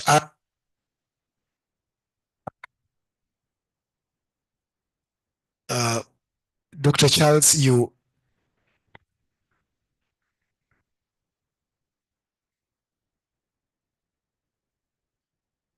I think the formalization is what more of the formalization is going to be got after this thesis. And the transformation is evident in the ways of people adopting other people's approaches, and these are narrated clearly in the narrative of the book. But formalization, I think, big part of it should come after this thesis. No, actually, the formalization is not so in the writing. So you have little to worry about there. I think what needs a lot of work is the transformation. Transformation. Yes, the formalization is discernible in the work. Now, I want to close on these two notes. One, I stand with Dr. Mabingo on the issue of detaching yourself from the subject matter and being critical with the NYU experience, because you're a man who has ability to be critical. We've had you be thoroughly critical about Makerere. So that is the critical aspect that we demand of you about NYU. Lastly, I thank you for writing. I come from the area of drama. I don't know music. I don't know how to dance. I thank you for writing a book that most of the way, from chapter 3 onwards to the end, I could understand what it is you are talking about.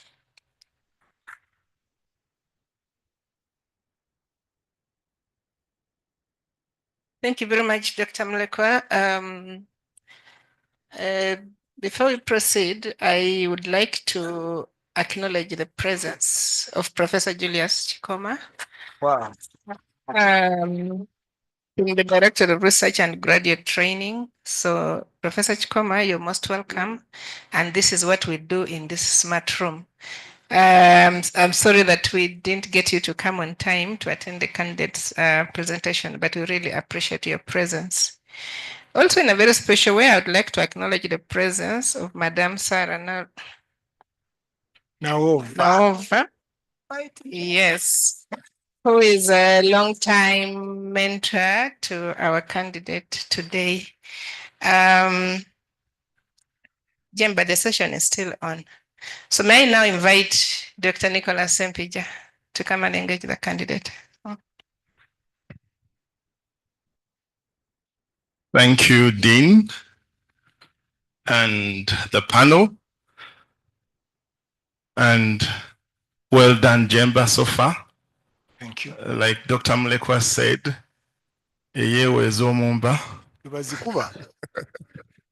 yes, so I'm just following up on one of the issues that has been raised here. It's very evident that you've written this work with a lot of passion and commitment. And by the way, I enjoyed reading it. It's so moving.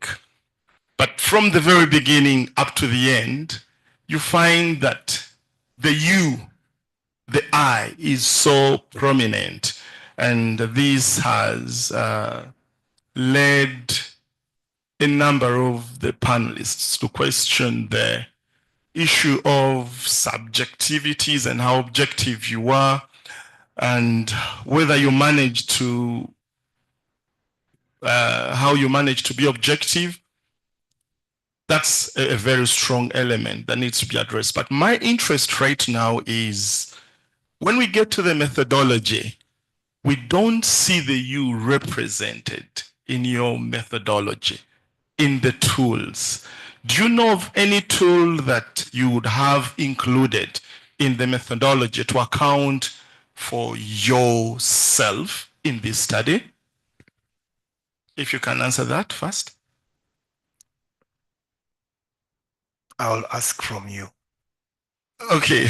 A way to reduce or to dilute the weight of the I that seem to pronounce a challenge in the book. I say that I will I'll humbly come. Okay, and make good. this better. Good. That's very good that you reduce that. There are various ways you could have approached that. For example, we have autoethnography, which caters for you in your very work and also helps you to deal with these biases that are coming on. So that's one. And I'll also be skipping here and there in your work since a lot has been mentioned. I'll go to the question of decolonization that has been also raised more times. And I think I can't leave this statement that you made in this room that the sciences are more advanced than the arts. Okay? Did I say advanced? Pronounced. Yeah, pronounced. So isn't that falling into the trap of colonization and political patronage? Don't you think so? Because if you actually dealt with the question of decolonization of dance pedagogy, for example, we wouldn't find themes like on page 85, we have informal styles of teaching dance. Okay. Do we have informal styles of teaching dance and formal ones?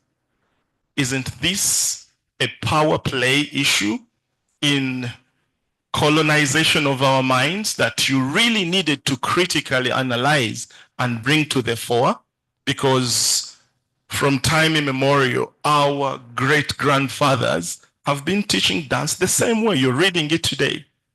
Okay, maybe it's hybrid in some way, but I don't think the methodology is informal in any way. It's formal. So you really need to contextualize this and become a bit more critical with your view. I'll move to theory. And like the independent reader, who doesn't want to be called an opponent, noted, you have 3 theories. And these are the Anazina, Takumba, then the Nanda, and the experiential learning. My question is, were they all necessary for your study? Do you think they were necessary? Would you stand by that now?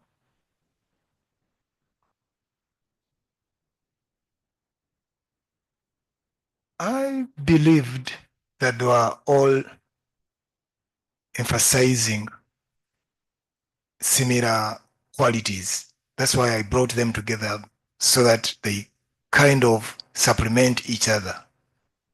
Good, thank you. So which is that point of convergence, all theoretical strand that cuts across the 3 of them, that was necessary for your work?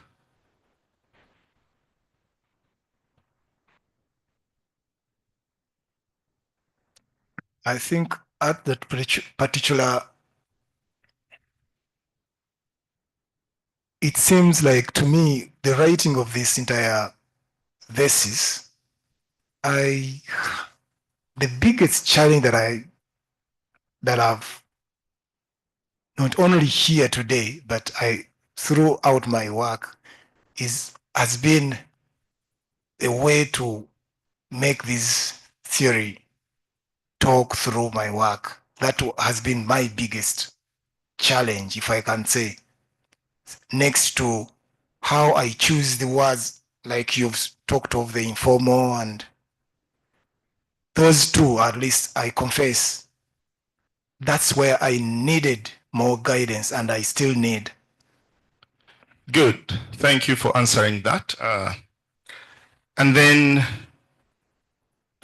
in your work, there is a lot of music. I've seen transcriptions of music, and you're talking of Laban, but how has this interdisciplinarity benefited your study? Because I know it's not only centered in dance education, but it uses other disciplinary idioms to communicate. Do you think this interdisciplinarity has brought anything to make your work more substantial or solid? I strongly believe that is the unique aspect with my book. Because like I told you in the beginning, at my childhood education, I was said to be a scientist, not a social scientist. I had love for physics, for fine art, okay, in the arts, but the fine arts and technical drawing was screwed more to the direction of becoming an architect, what is it called? Architect, doing architecture. So in this book, I think I kind of tried to reduce the I by reducing some of the physics aspect that I had in Deborah Damasti's class, because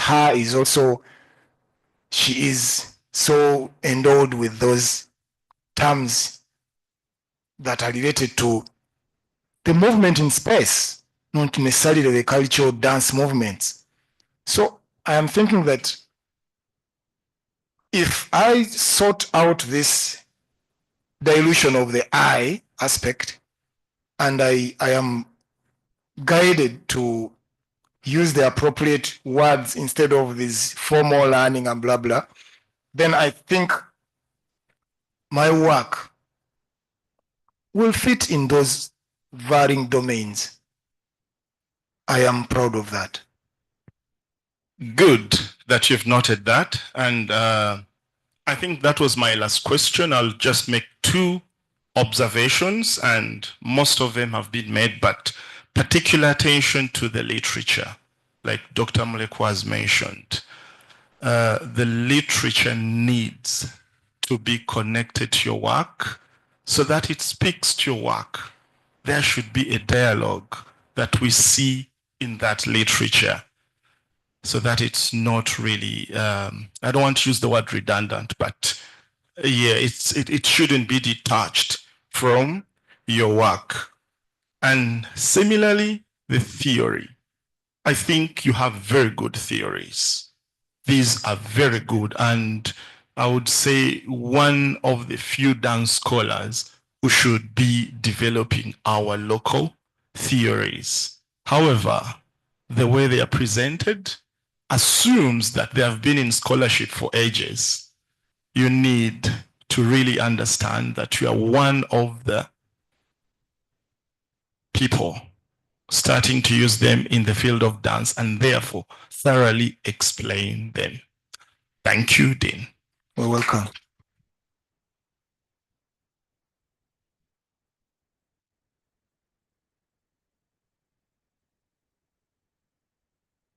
Thank you, Chair. It's very difficult to speak at the last panelist, but I would like to appreciate my colleagues. I think they have largely pointed out most of the things that I want to raise to you, Mr. Jjemba. And for that reason, I think mine will come more like recommendations and maybe opinions to you. First and foremost, starting on your topic, I know the opponent has addressed you to this, and for me, it also captured my attention. First of all, it's a very interesting area of study and very topical, by the way. However, the manner in which it's stated kind of distracts the reader. And I was also distracted. And I wrote here some questions. What is your scope of this study? Because I thought it was too wide, and in terms of space and time, because when you're talking about transformation from where to where, so those could have been some considerations. And then on page 80, as I read, you actually mentioned that Makerere and Kyambogo universities were the main institutions offering this. Yes, and I thought that could have informed your scope. Are you comfortable with that? you're welcome. And therefore, here I make a proposal on your topic. I don't know what you say about this.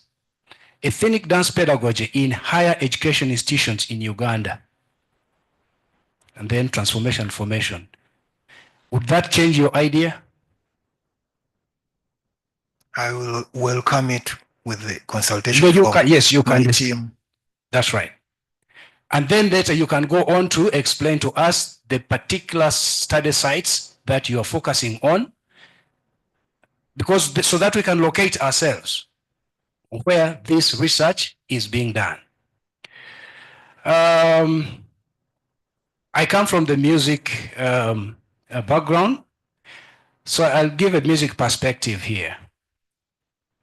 I think reading your work, there is an author that I want to recommend to you that you should have actually used, who talks about this kind of study. This is called Emily Good Perkins. And the study is Culturally Sustaining Music Education Epistemic.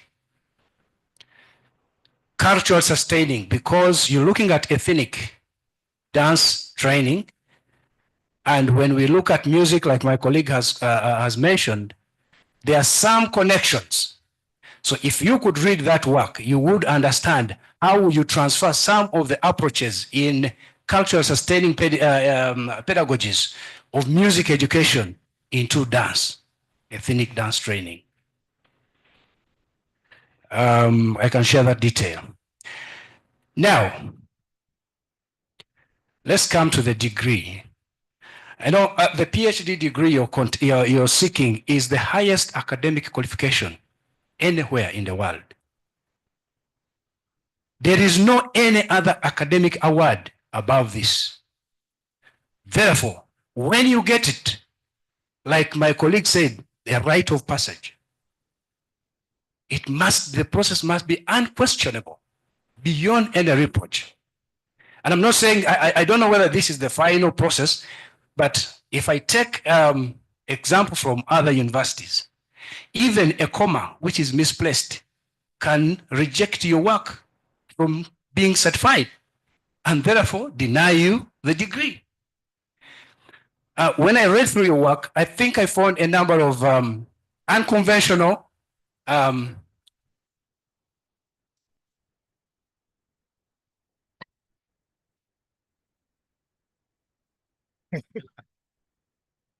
okay, rite of passage. Indeed. Did I touch the wrong button? So, Mr. Jjemba, sir, the conventions and standards of scholarly writing will demand that you significantly review your work to make sure that it aligns with all those standards, not just the comments that we make here, but because this is an international work that we are producing. Therefore, whoever comes to consult with you comes with that confidence that they are approaching a specialist. Dr. Jjemba in dance and ethnic, and you, like you say it, you're the first. If you are the first, then that is the magnitude of the weight on your head and shoulders. So you may need to look through a lot of things, overuse of the passive voice, capitalization. For instance, just one small thing, capitalization. What do you capitalize and what don't you? There are so many errors there. Grammatical considerations, block quotes, the way you present your block quotes.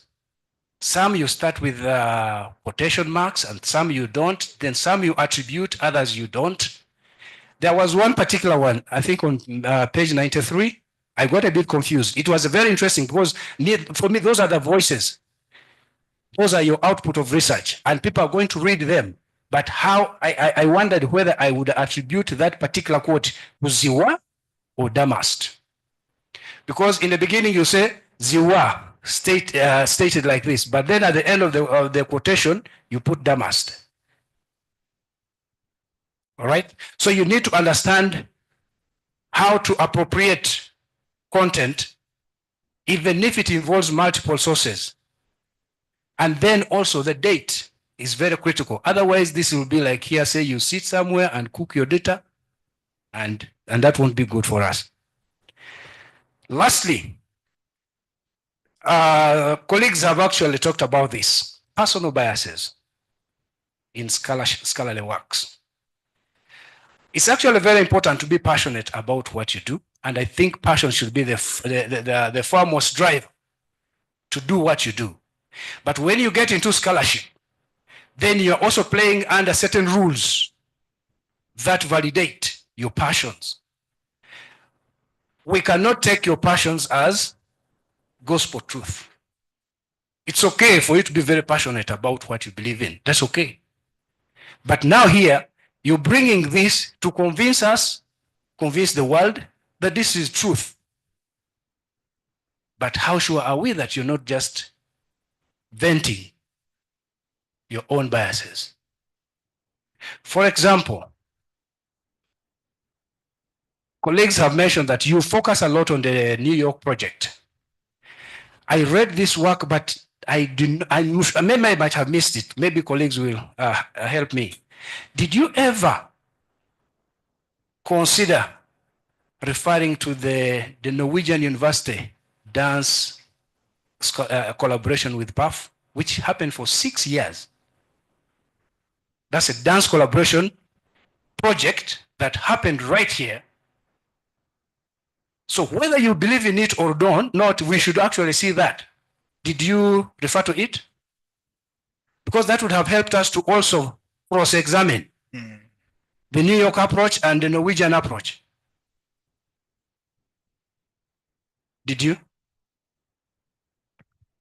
Unfortunately, I didn't. Did you have a particular reason for what? I'm not forcing you to use any source. No particular reason, but I was part of the project. I don't know why. I just didn't make it a point to reflect somehow, somewhere. I think I submit that I will consider.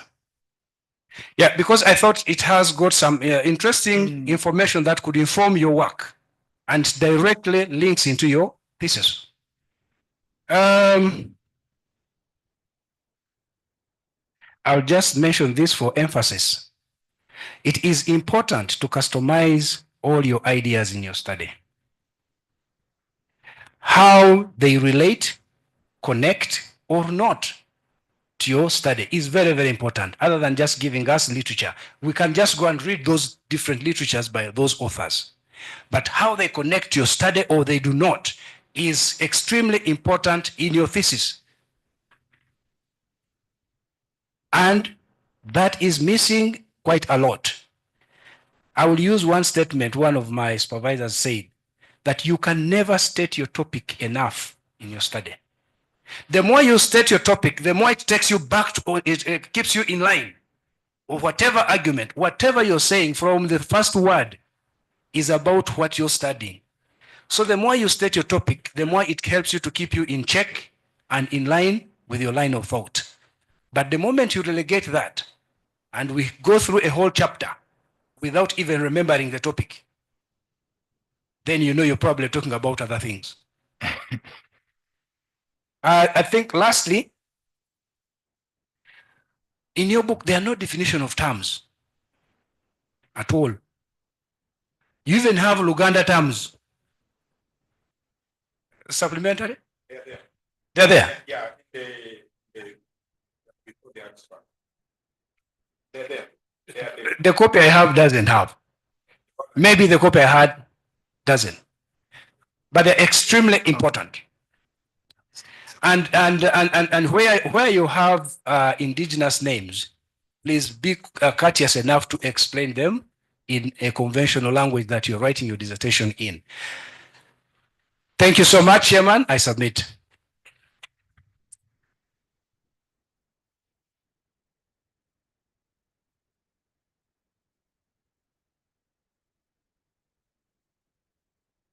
Pressure increases. Sorry, I know you're getting tired of my face, but I didn't make recommendations. I would like to make maybe 3 in less than 2 minutes. Number 1, literature review. Mr. Jjemba, I read your literature review, and there is only one source that you cite from the African continent. And that is Semaganda and Mabingo, 2023. When you're dealing with a topic as ethnic dance pedagogy, there is a lot that has been written. The body of knowledge is huge. Ojeya Cruz Banks did her research here, you know her. Making the we. There are things you need to engage in that literature review, and it looks more Western than actually the topic that you're looking at. Number 2, again, in addition to what Milton has raised, and the opponent is a specialist in Uganda. Get the Uganda right. Ana zina takumba, ana autugamba wawangala, wawandika ana zina takumba. Takumba. Double Z, that changes.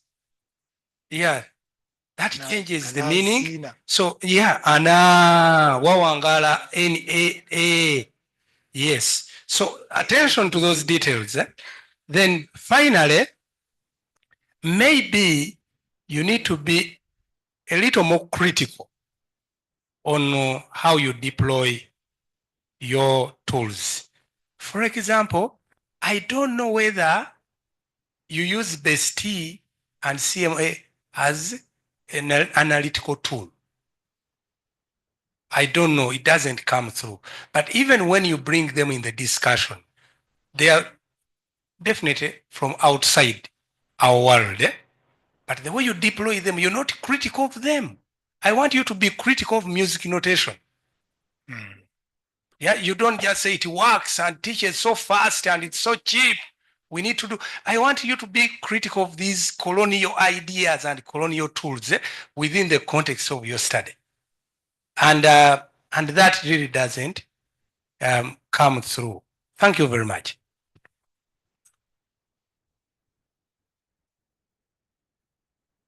Thank you very much, Dr. Mavingo. And thank you, Salongo. Eric Jjemba Lutaaya. So I have some questions for you, Jjemba. Do you have your bottle of water? Okay. So there's a question that the independent reader asked, and I wasn't satisfied with the answer. So I come back to ask that question. Is there something like Ugandan ethnic dance? That is my first question, and I'd be happy if you can answer it. Can we talk of a Ugandan ethnic dance?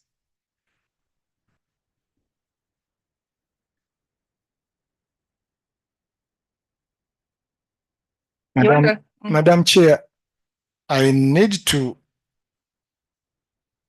adjust or make better my wording of certain concepts, because Ugandan traditional dances seem now to be different from ethnic dances from Uganda.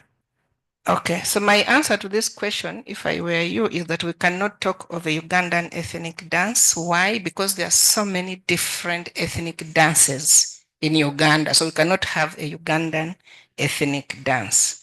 I thought that you needed to make that clear because that question came from the opponent. And then secondly, can you take us to that famous slide with the theoretical framework? There is something that I would like to learn from that slide.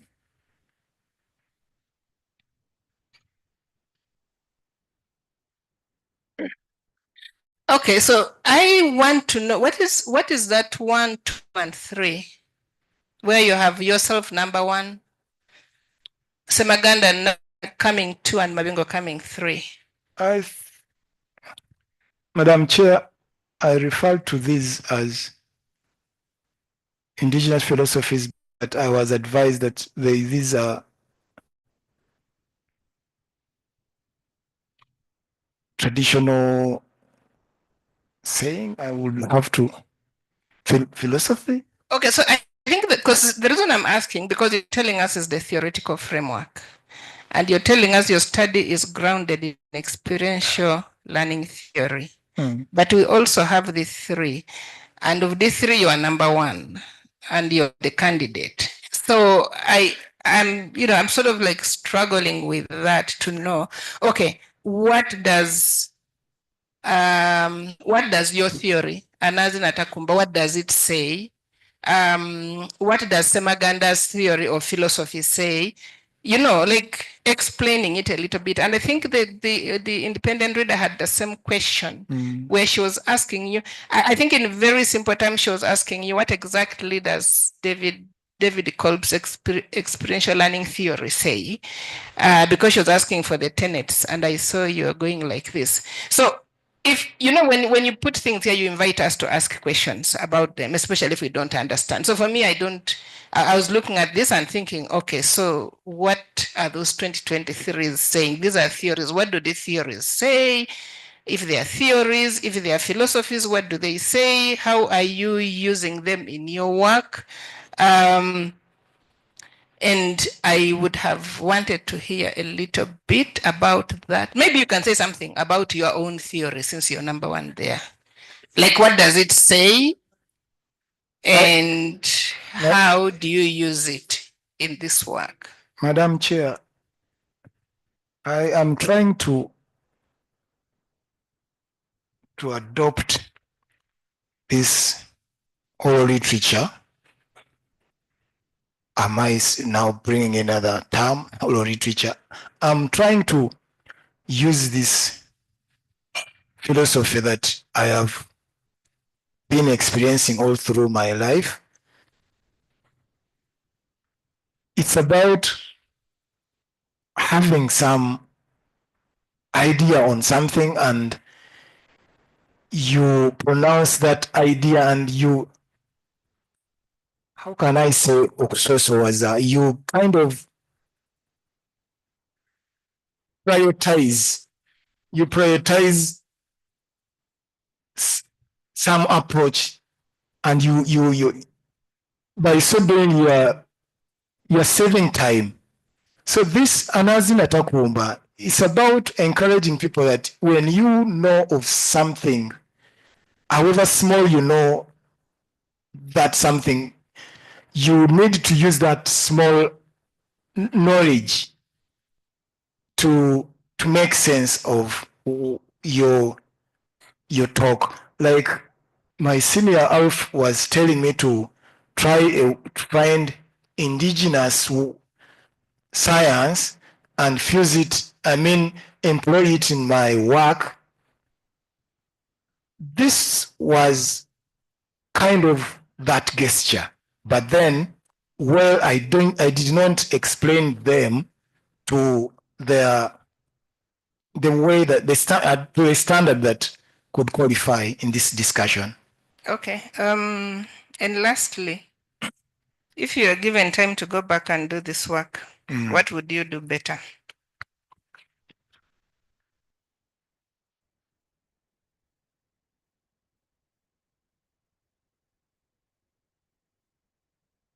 I think I would trim the scope. All right, thank you very much. It's now that moment when we open up to the audience, both physically present and online. I think I have some questions for you from the online audience already.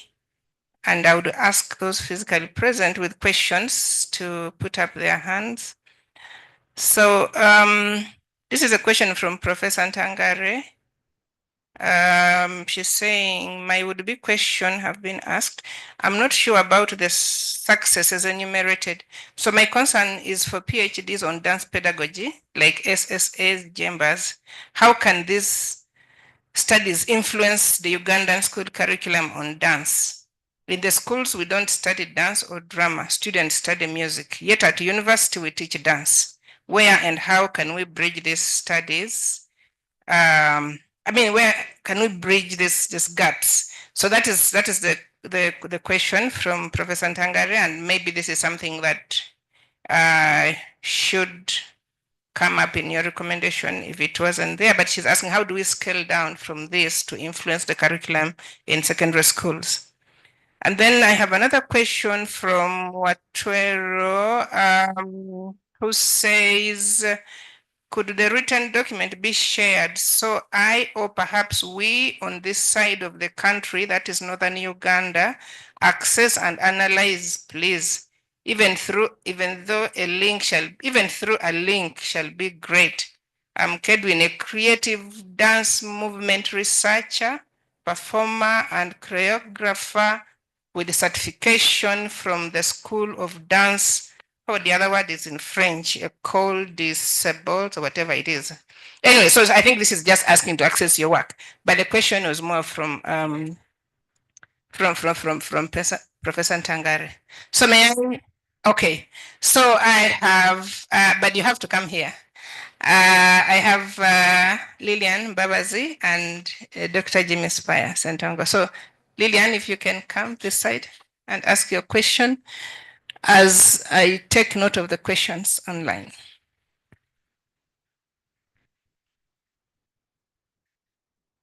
Thank you very much, Chair. Thank you very much, Eric, for your work. Very fascinating piece of study. I feel this is a study that is very critical, especially for our department and for other departments that are starting in other universities in performing arts. I'm quite interested more in your BEST, the BEST concept, body, action, space, time, and energy. And you said when the teachers work collaboratively, they are able to see certain things with the dances that one teacher wouldn't see. And I thought that's a very important discovery that would inform our department, because we've grappled with the issues of numbers. People think that we should be teaching very many students in our department. And then also the question of human resource recruitment. I'm sure you know that in your section you have 2 teachers, and I was thinking, oh my God, 1.5. Yes. Yeah. So I'm thinking this is a very significant contribution of your work in terms of institutions that are teaching dance. And it's not only dance, by the way, it's also in drama. We get affected by that. And I think the numbers that you are dealing with in Chambogo, and I thought, this is a big number, you know? What does this say in terms of your discoveries? I think that's a good contribution that you shouldn't lose in mentioning it clearly in your work, because it would also give us a good recommendation that probably Makere can also listen to when it comes to our department. Thank you so much.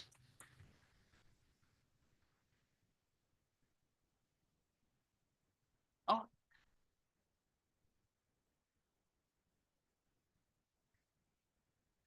Yeah, thank you so much. Yeah, and thanks, Jjemba, for the work so far. I had to shave my hair for this occasion.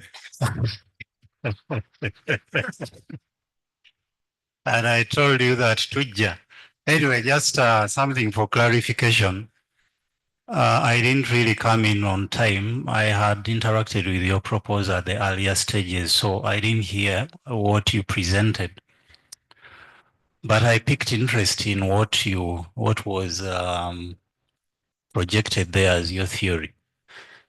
And I want to understand the sense in which you use the word theory, because I understand theory can mean so many things. But in your particular study, what does theory mean and what is it for? Without specifically taking us through the theories you used, but in general terms, how do you understand theory and what role does it play in your study? The sense I get reading those things that I saw is why are you laughing? Yeah, things in quotes, for lack of a better word. Yeah, you seem to use, some of them appear like mottos. I don't know if you remember the mottos we used to have in our houses, motto ya maka. Obwavu mpologoma woterwana kekulia. So, are these theories? Are they mottos? Are they slogans? Are they techniques? Are they pedagogies? Yeah, that's what's not clear to me. Thank you. Thank you, Dr. Spire. Professor Mangeni, could you please unmute and ask your question? Okay. Hello. We hear you, Prof. Loud and clear. You hear me? Yes, we do. Yes. Thank you very much, Chairperson, and our candidate today. There's just a few things that I may need to mention and share now, in respect of the candidate's presentation. I agree, I think, with Mr. Dr. Was it Dr. Mabingo? There was somebody who mentioned, I think, Wapiona Milton, about the silence on the project with the Norwegian School of Dance. but I think we also have had in the Department of Performing Arts collaborations which preceded the NYU project, and that's with the Northwestern University, where we had collaborative teaching, drawing in our people from the field, including our different teachers from within Makerere, both in the area of dance and performing arts. And I'm also interested in knowing whether the candidate also looked at the teaching of dance in Makerere University. I could say from when the program of music, dance, and drama was begun as a diploma program into the 80s and the early 90s when we were students. And that's against, for example, the position of a demonstrator that Makerere University used to provide for a position of a demonstrator. And within the context of that demonstrator, we had experienced practitioners from around the country who would come and also participate in the teaching collaboratively with the likes of the later Serwada in the instruction of dance at Makerere University. And then finally, also within that frame of the diploma in music, dance, and drama under MDD, we would have our students coming in, and then these students would be sent back to their communities to do research, and then they would come back also to participate in the teaching and the learning of dance, so that the learning itself and the teaching involve both teachers and the students. And when you look to performances like Mother Uganda and her children, and you listen to the voices like those of Mureba and people who participated in that project, you talk to Stephen Rogezis, the element of collaborative teaching was quite central to the learning of dance and even music. Sempeke, until very recently,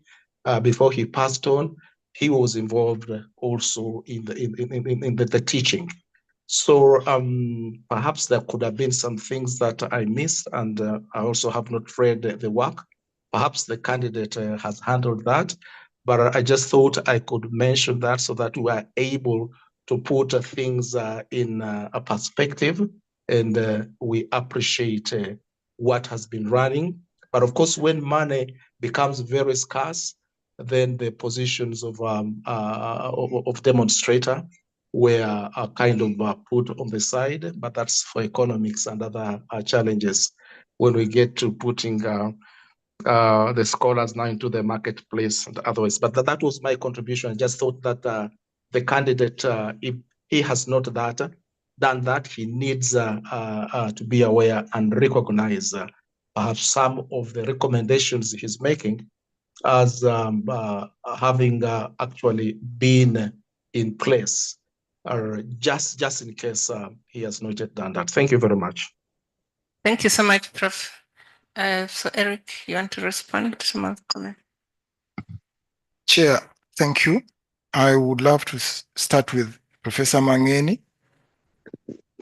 Talked about the transition of the way we've been doing business at MDD, from MDD to PAF, and during the time of Professor Seroda, the curriculum during the 1990s and vis-a-vis 2000. Madam Chair,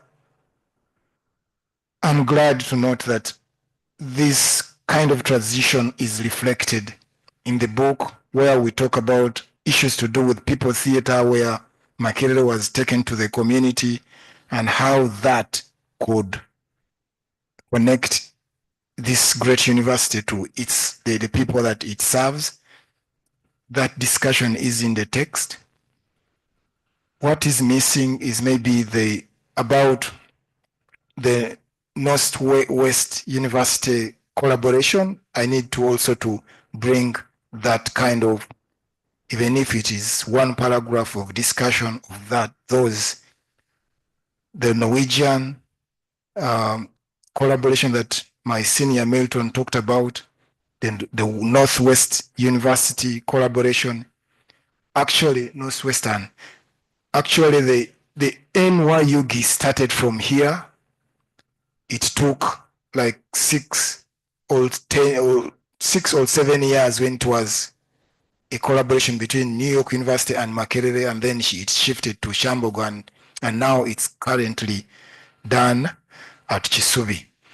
So that is to answer my senior professor, Professor Mangeni, your concerns. A big part of it is in the discussion in the book. Lillian talked about the, I don't want to dwell on that. She was just appreciating the concept of teaching together. And Professor Massey was talking about how can we scale down this material to support lower education. I think that is bigger than me, and my contribution will be after this task. That is when I can now offer some like doing that teaching manual and blah, and what comes after the doctoral study. That can be possible for us to draft a teaching manual that will transform and kind of pronounce the formalization of ethnic dance teaching in this academia. Most challenging of the comments is from my fellow Salongo. He took me back to the area where I pronounced that I'm weakest. I'm not saying that I don't know about, but everyone knows his weak point. And this point, he called some of my important philosophies that are leading in my teaching things. He called them things. And he said, for lack of a word. So, Professor Sentongo, I want to let you know that these things have aided my development, and the only weakness that I still struggle with is to make academic sense of the things. I think, Madam Chair, those are the people that. Okay. So I was going to say we don't have more hands and I'm closing, but now, so this side, because you're nearest, come and ask first. And because you have to come here, so come and ask your question. And then my 3 colleagues that will come and ask. Good afternoon, everyone. Dr. Arnold. My question, I have 2 questions. One is, being a PhD candidate, what do you look after having the PhD? And my second question is, having taught for so many years, do you want to tell us, we who are still studying and schooling, that you have to make it to the PhD to be a scholar? Thank you.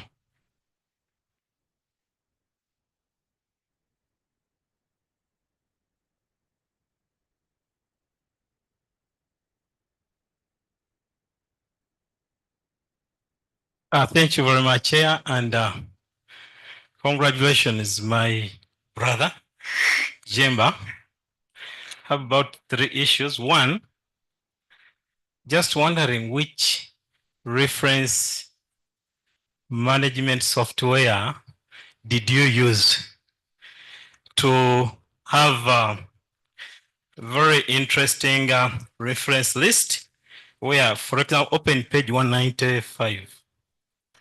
Who is Mawazo? You can open and detail people. So which reference management software did you use? When you go to also page is where you cite Mabingo 2014, but in the reference list we have Mabingo 2015. So one wonders which Mabingo was that in particular. Two, you embarked on your project in 2019 and grounded your work in the philosophies that have been, realized in 2023. How possible was that? And then finally, a look at your second last paragraph in your abstract presupposes the said methodology that you did apply is not actually what you used. Thank you.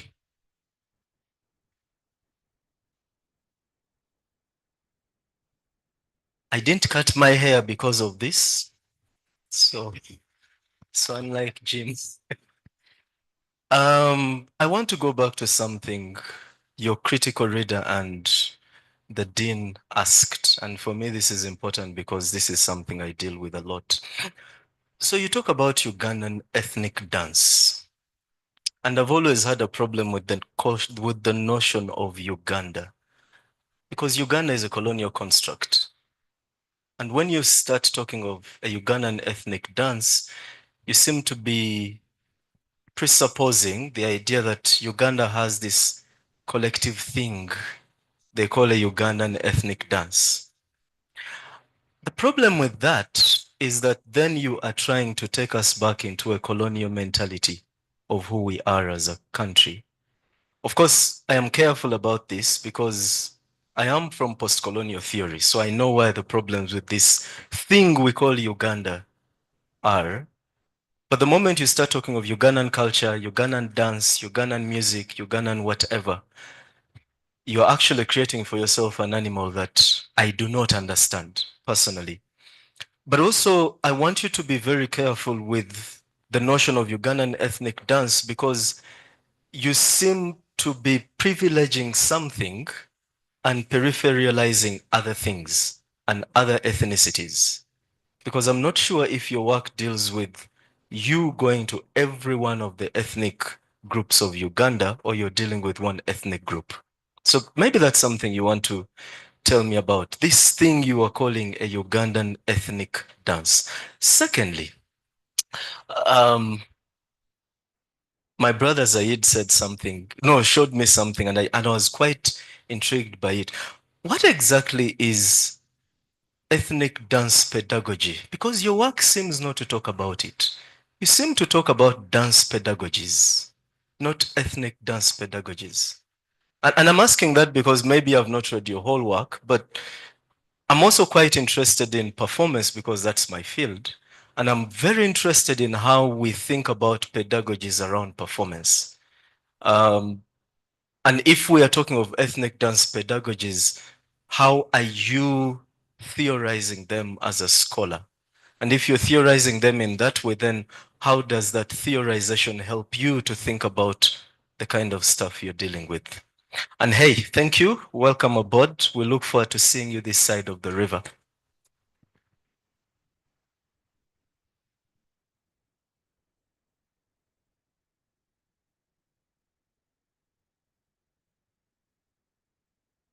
Yeah, thank you so much, Madam Chair. And also thank you so much, Mr. Eric Jjemba. I had two questions, but let me ask one. When you talk about collaborative teaching and learning, it also evokes a lot of ethical issues, ethical and copyright issues. So what I think is that maybe in your recommendations, you need to talk about how can people engaged in this type of teaching handle or mitigate some of those ethical and copyright issues. It is very key. Thank you so much.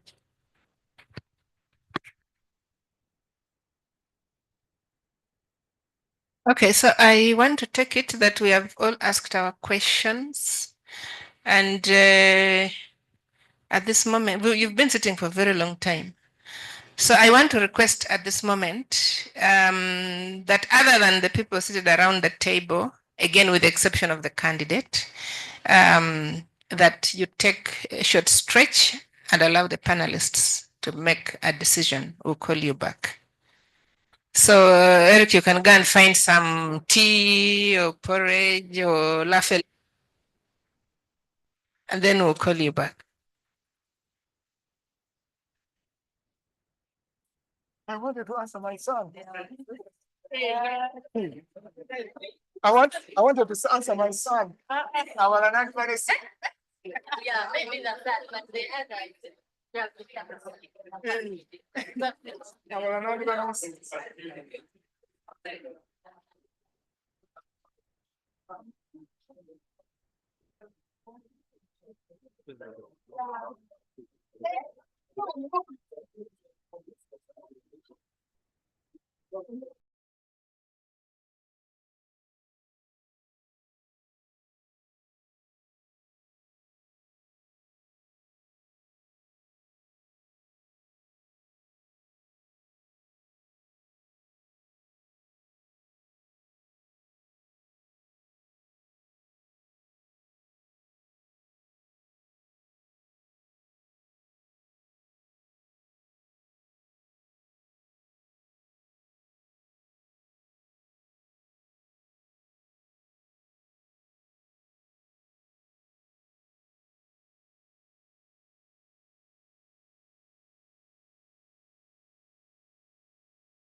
Good afternoon, everybody. Good afternoon. And good afternoon, Eric. Okay, thank you. Our audience online and all of you here present, we really want to thank you for the many hours of being here with us. This is what it takes. This is what doing a PhD means, and this is what it takes. So we appreciate your presence. We are coming to the end of this. The panel has had a very prolonged discussion, but I know you're only interested in the final result, which is that the candidate passes.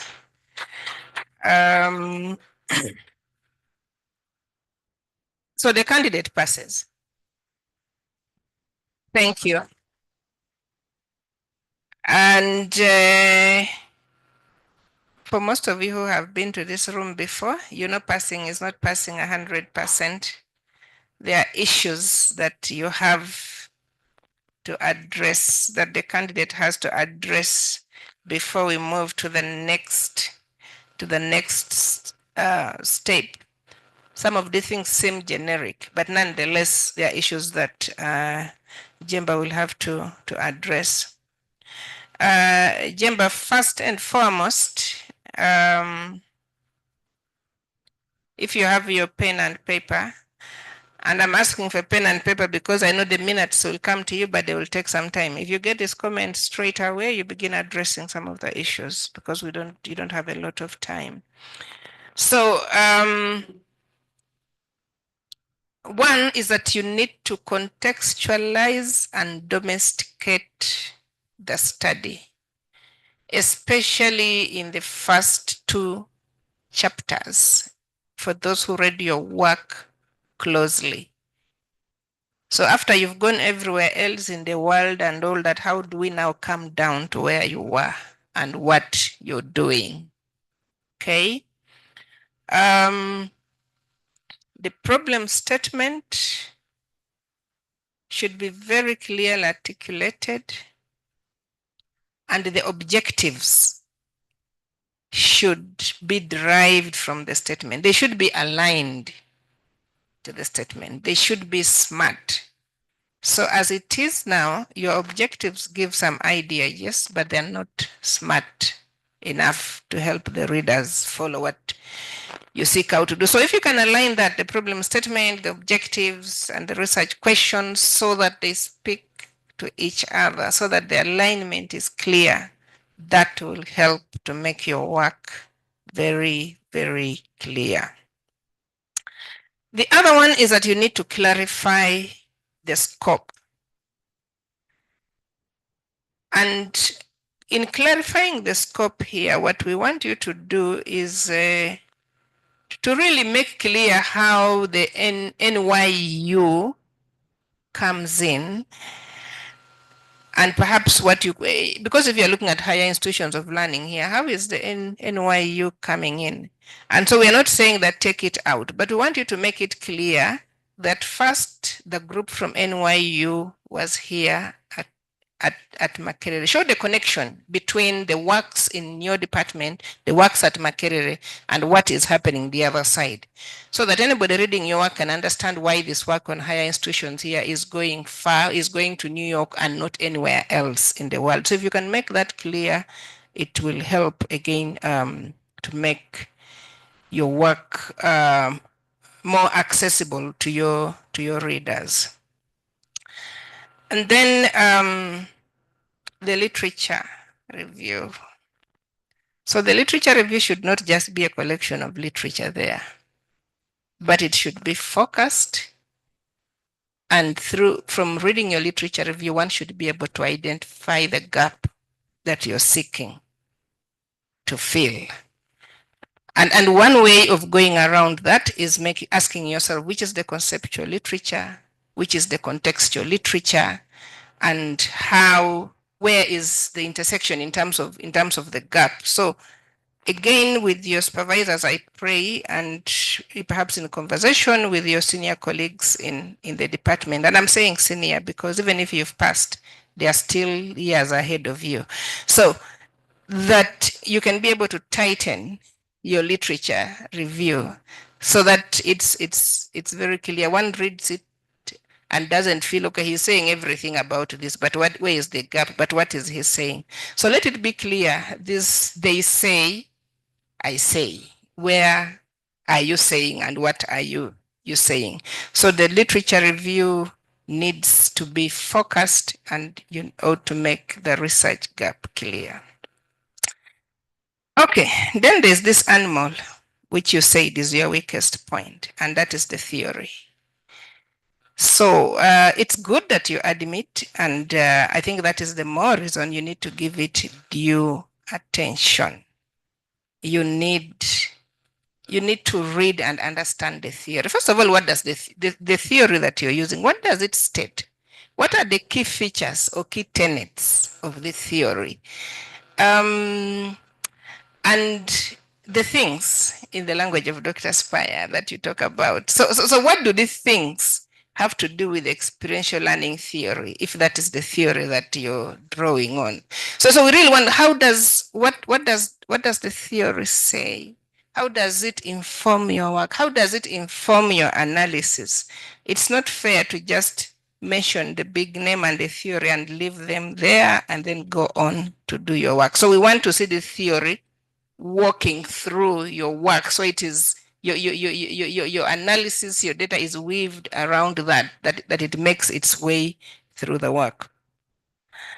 Okay, but alongside that, the panel strongly feels that there's no way you can escape from engaging with scholarship on decolonization.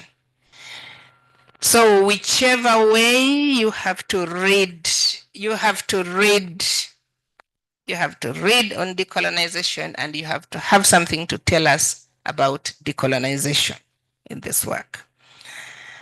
And then the other one is that you owe us an explanation on pedagogical practice. And here I'm going to ask you that you consult with Dr. Milton Wabiona to help you explain this, or to help you understand how you should explain it in a way that is more straightforward and accessible to your readers. And three things come out of this.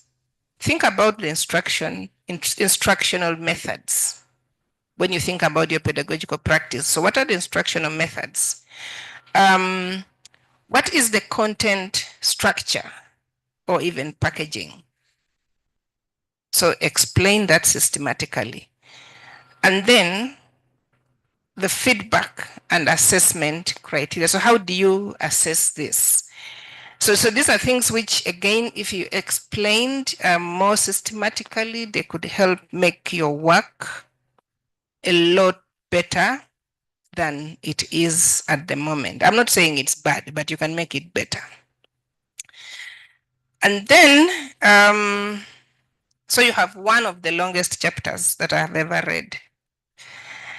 And you have chapter 4, which runs through about 90 pages. That is not acceptable. A standard chapter should run for no more than 30 pages, 25 to 30 pages. So can you, and I understand, I think, why this chapter is this long, because you're following the template of Makerere University. But that template is not cast in stone, the template from DRGT. You can break down, and that is what other people do, break down so that for each objective you're addressing, you're developing a chapter around the objective. Or if it is thematically, you're doing that, because reading 90 pages as a chapter is, I don't know. I'm sure even yourself along the way you get lost and forget where you began from and where you're going. So can you, to make it manageable and make the reading accessible, could you please break down this break down this chapter. And the best thing to do could be really to align it to your objectives or the themes, whichever way, again, you agree to do that, to do with your supervisor. And then lastly,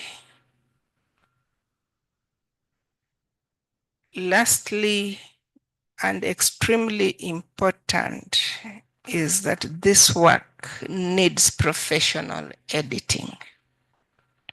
And I'm just using professional editing here to take care of so many things, including how you cite, because if you have blog posts there and we don't know where they're coming from, that is a gap. If you have texts which appear in the text but they're not appearing in your references, that is a problem. If there are those in the references but they're not here. Yeah, so all those, apart of course from the language, the grammar, the spellings and all that, also, so I'm just using professional editing to take care of the proofreading, the citations, the formatting, all that, so that the work can be clean and meet the standards of what we expect at this stage. My colleagues around the table, is there something I've forgotten? Okay, so thank you very much. I want to say again to Henry Jjemba that many congratulations, Dr. Jjemba. I know that I did not give you opportunity to respond to the questions that were asked from the audience, and I apologize to those who asked the questions, but I hope that you can have a conversation with Jjemba and he can be able to answer the question. We're just running out of time. There is so much. I'm supposed to have started another meeting at 2, so I'm running to the other meeting. Oh, and as we do always, the last person to speak, of course, is Demogole himself, if he has a word or two for everybody in here. Thank you.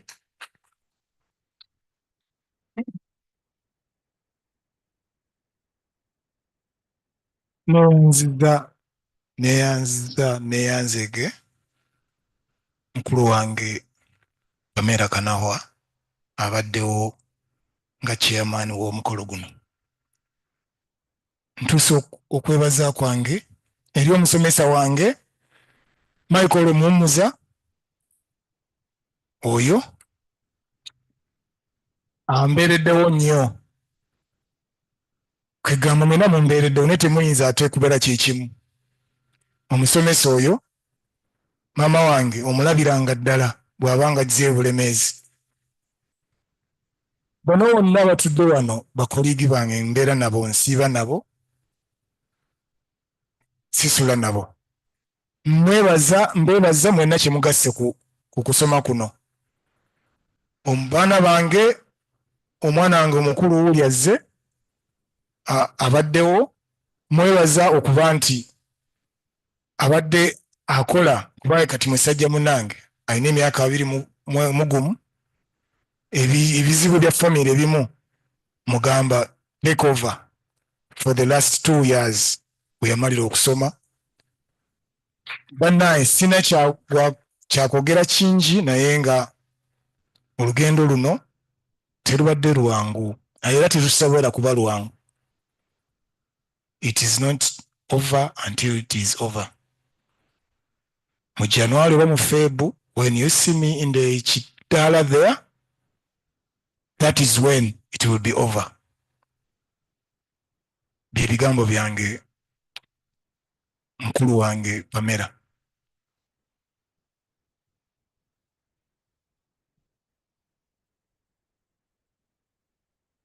Oli mwana gwa ndiga omusaayi gw'ogunazizza neebaza omulokozi.